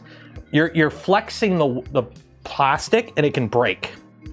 So what we're doing is I'm just drilling right into the wood and the wood's sacrificial. So yes, we're putting a bunch of little holes in the piece of wood, but it's just a random off-cut piece of wood, so it doesn't really matter.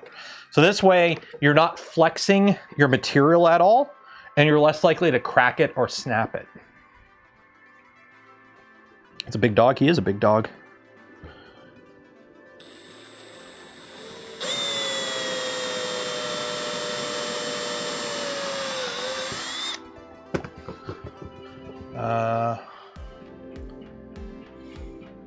Dog.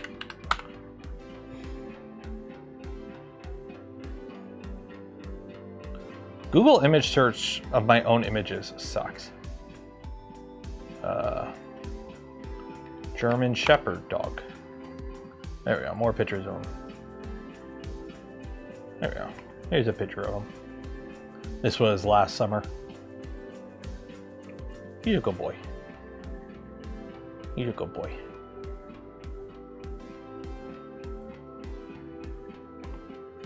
Mopey mutt. This was a couple years ago.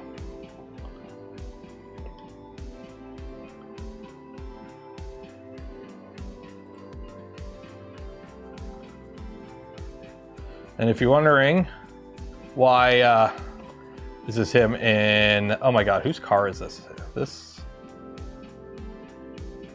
I think this is my wife's car. Yeah, this is the Escape, I think. Or actually, no, this was when we had the Ford Edge. Yeah. He's a big boy.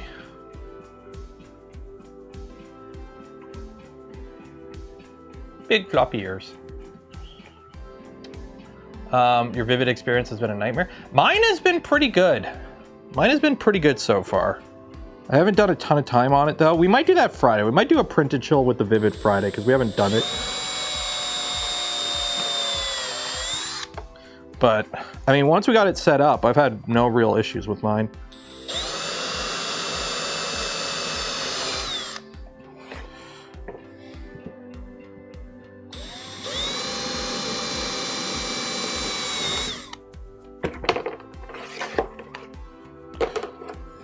I mean, contact Big Tree Tech. They have a Discord.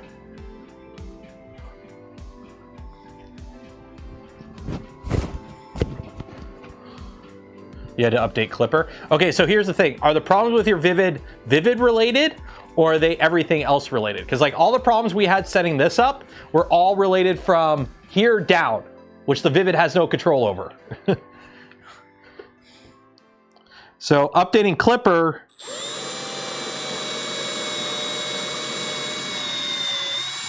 on your printer isn't a Vivid problem. That's a Clipper problem.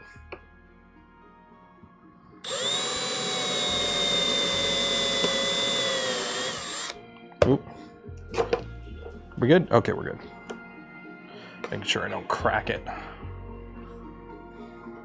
It's the journey, not the Vivid itself. Yep, that's actually a really good way to put it. When it comes to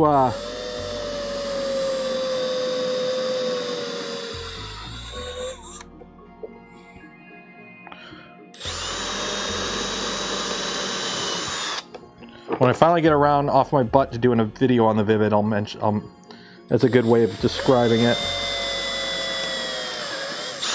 There we go. The real Vivid is the friends we made along the way.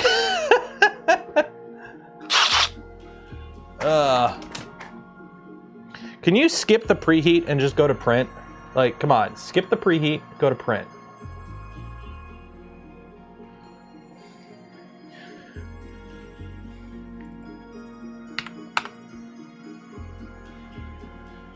No, I can't. It won't, because it's like waiting for the stupid chamber to pause print.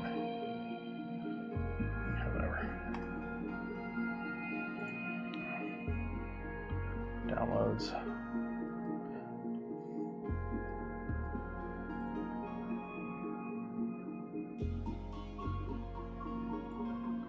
Oh, that's not what I wanted. That's what I want. Okay. View. Where's font? Oh my god, frickin' Microsoft. Okay, Control F, 45.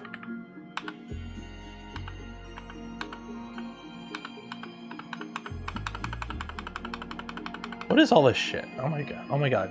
View, file, edit, font.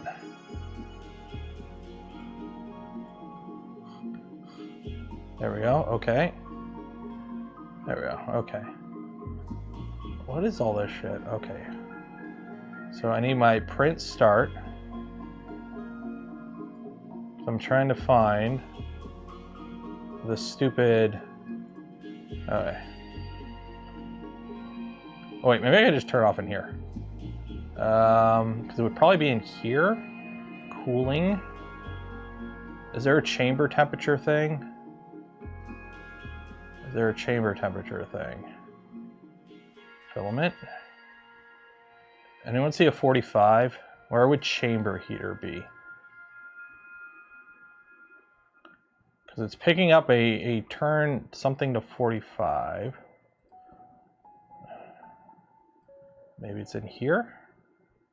No. It's a macro.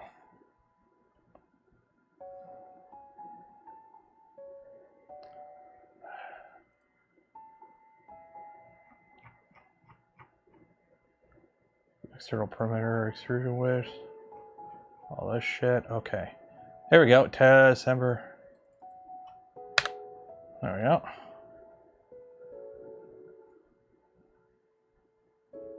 Don't need a preheat chamber.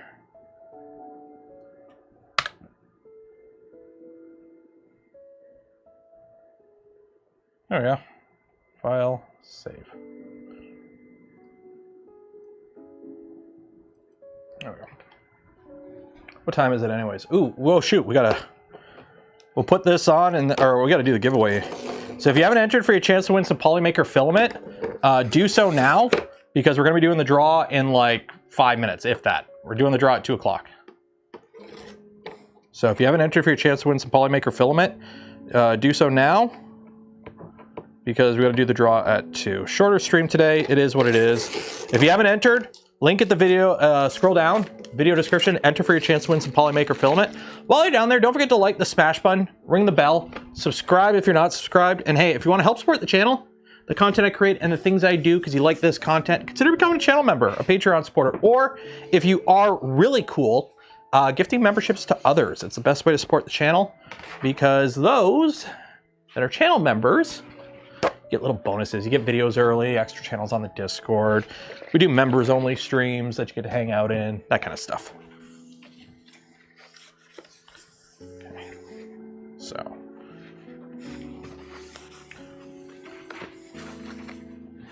Wow, that drill really punched some random holes in this. Okay, so we got to put some insulation on this so it seals up a little bit and it doesn't rattle. So I'm going to use some of this stuff, which is like not the greatest insulating foam for this. It's really thin, but it's good enough. It'll keep the rattle down. This printer isn't exactly a high temp printer. There we go. So this should be enough just to keep the rattle down. And whenever I finish this is when we'll do the giveaway.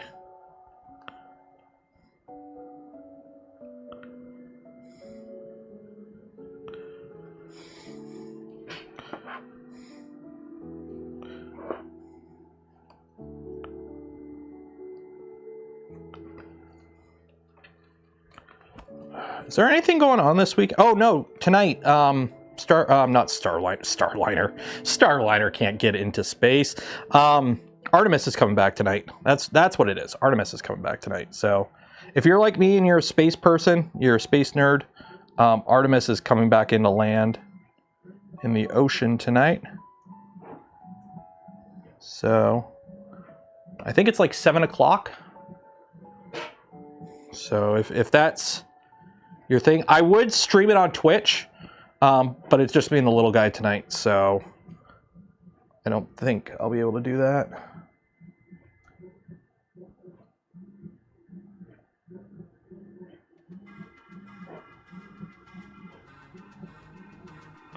As much as I would like to.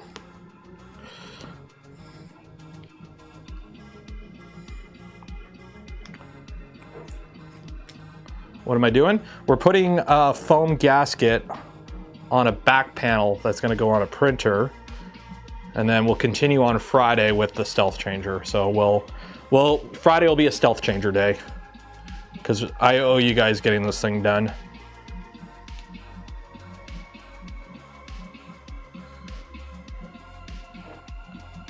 So we will just kind of brute force our way through getting it done.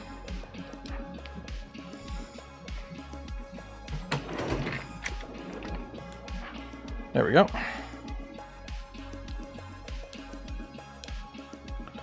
So this is our back panel. So the idea is this will mount to the back panel, and then I can attach our umbilical to here, and then we might have to shift it up and down to make it work. So we'll start with this, and at least we'll have a starting point to reference where everything goes, and then we'll go from there. Okay, let's do this giveaway. Splashdown is scheduled for 8 p.m. Eastern time. Okay, today's not Friday. No, tomorrow. Today is Friday. Why did I think today was Tuesday? Today is Friday, so tomorrow will be a stealth changer night.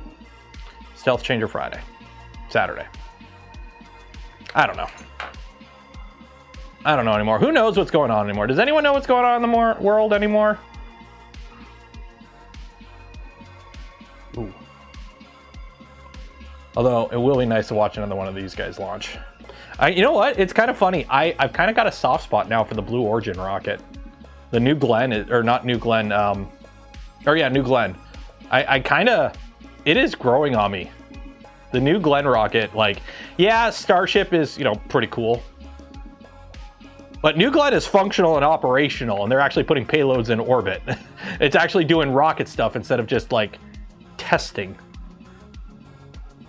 But the data is the payload. No, the thing you put in orbit that's doing shit is the payload.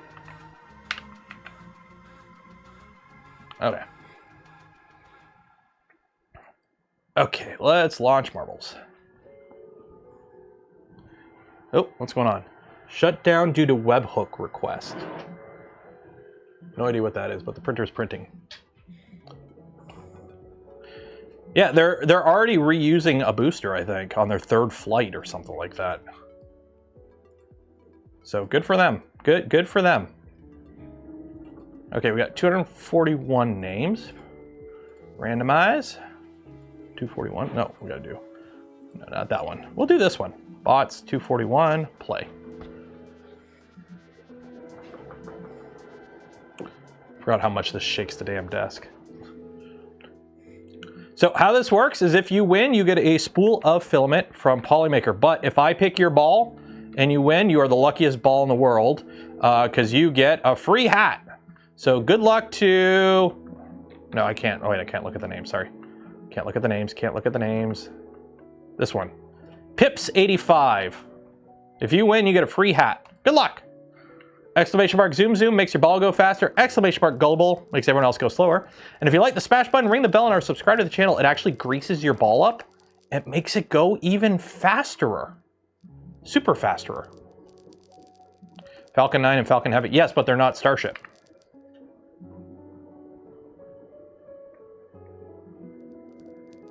Starship hasn't done anything but test. Although apparently the next flight they're doing, the first V3 flight, is like going to follow the same profile as the last V2 flight. And if all goes well, the second V3 flight, they are aiming for orbital. They have modified their FCC license and they do plan to go orbital. So if all goes well with the V3 Starships, there'll only be one more suborbital flight.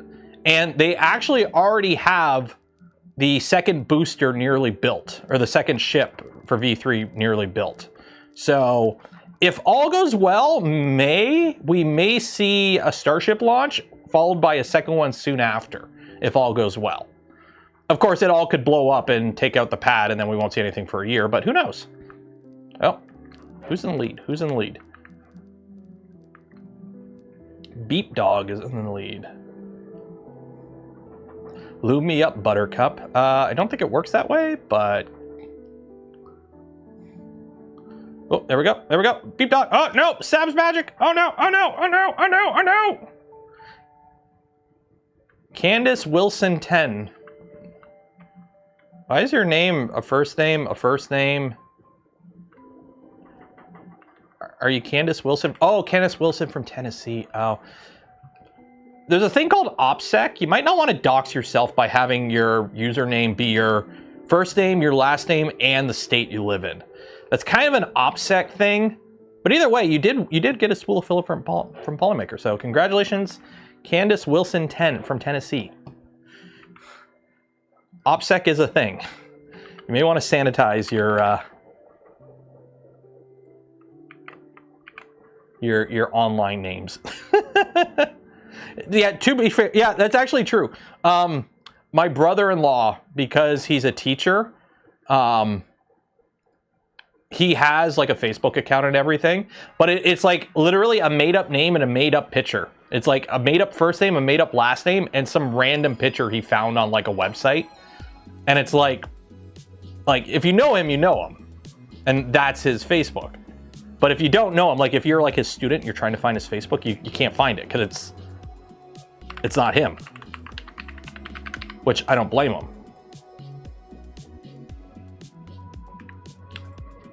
Like, I'm pretty sure I made my Facebook like private, so like you can't find me. I mean, I have a LinkedIn, so it's not like I'm hidden, but.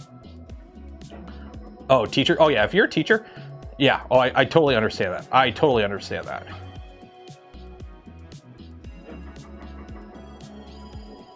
Okay, so I'm gonna send the email off here. You'll get an email from me after the stream ends with information on how to collect your filament. Don't forget, I don't know how long it goes for, but Polymaker does have a sale right now on their filament. So if you are looking to stock up on filament right now because you're afraid of price hikes in the future because of the ongoing conflict,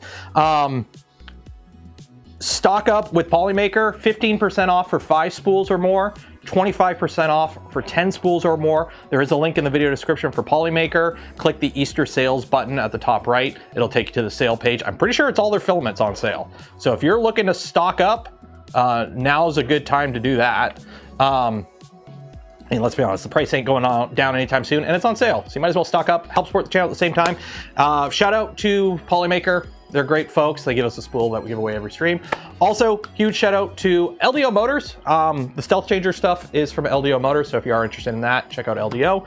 And then for those that donate to the channel, gifted memberships to others, or became members of the channel, I thank you. Would not be able to do the things I do, create the content I create without your continued support. You make it all possible. Yes, I am on LinkedIn, Insanity. Joel made me create a LinkedIn account a couple years ago. Joel's like, you need to have a LinkedIn when you go to these events. And I'm like, why? He's like, these are, this was at like Rapid, like 2 or 3 years ago. These are professional events. You need to have a professional LinkedIn account. And it's like, okay, so I created one. I never use it, but I have it. People on LinkedIn, if you think like Facebook and Twitter people are crazy, spend some time on LinkedIn. Oh my God, LinkedIn is crazy. Anyways, there's a reason there's a subreddit called LinkedIn Lunatics. But anyways, calling it there. It is Friday. Enjoy your weekend. Be safe out there. Wash your hands. And I will see you tomorrow night for more Stealth Changer action. Goodbye.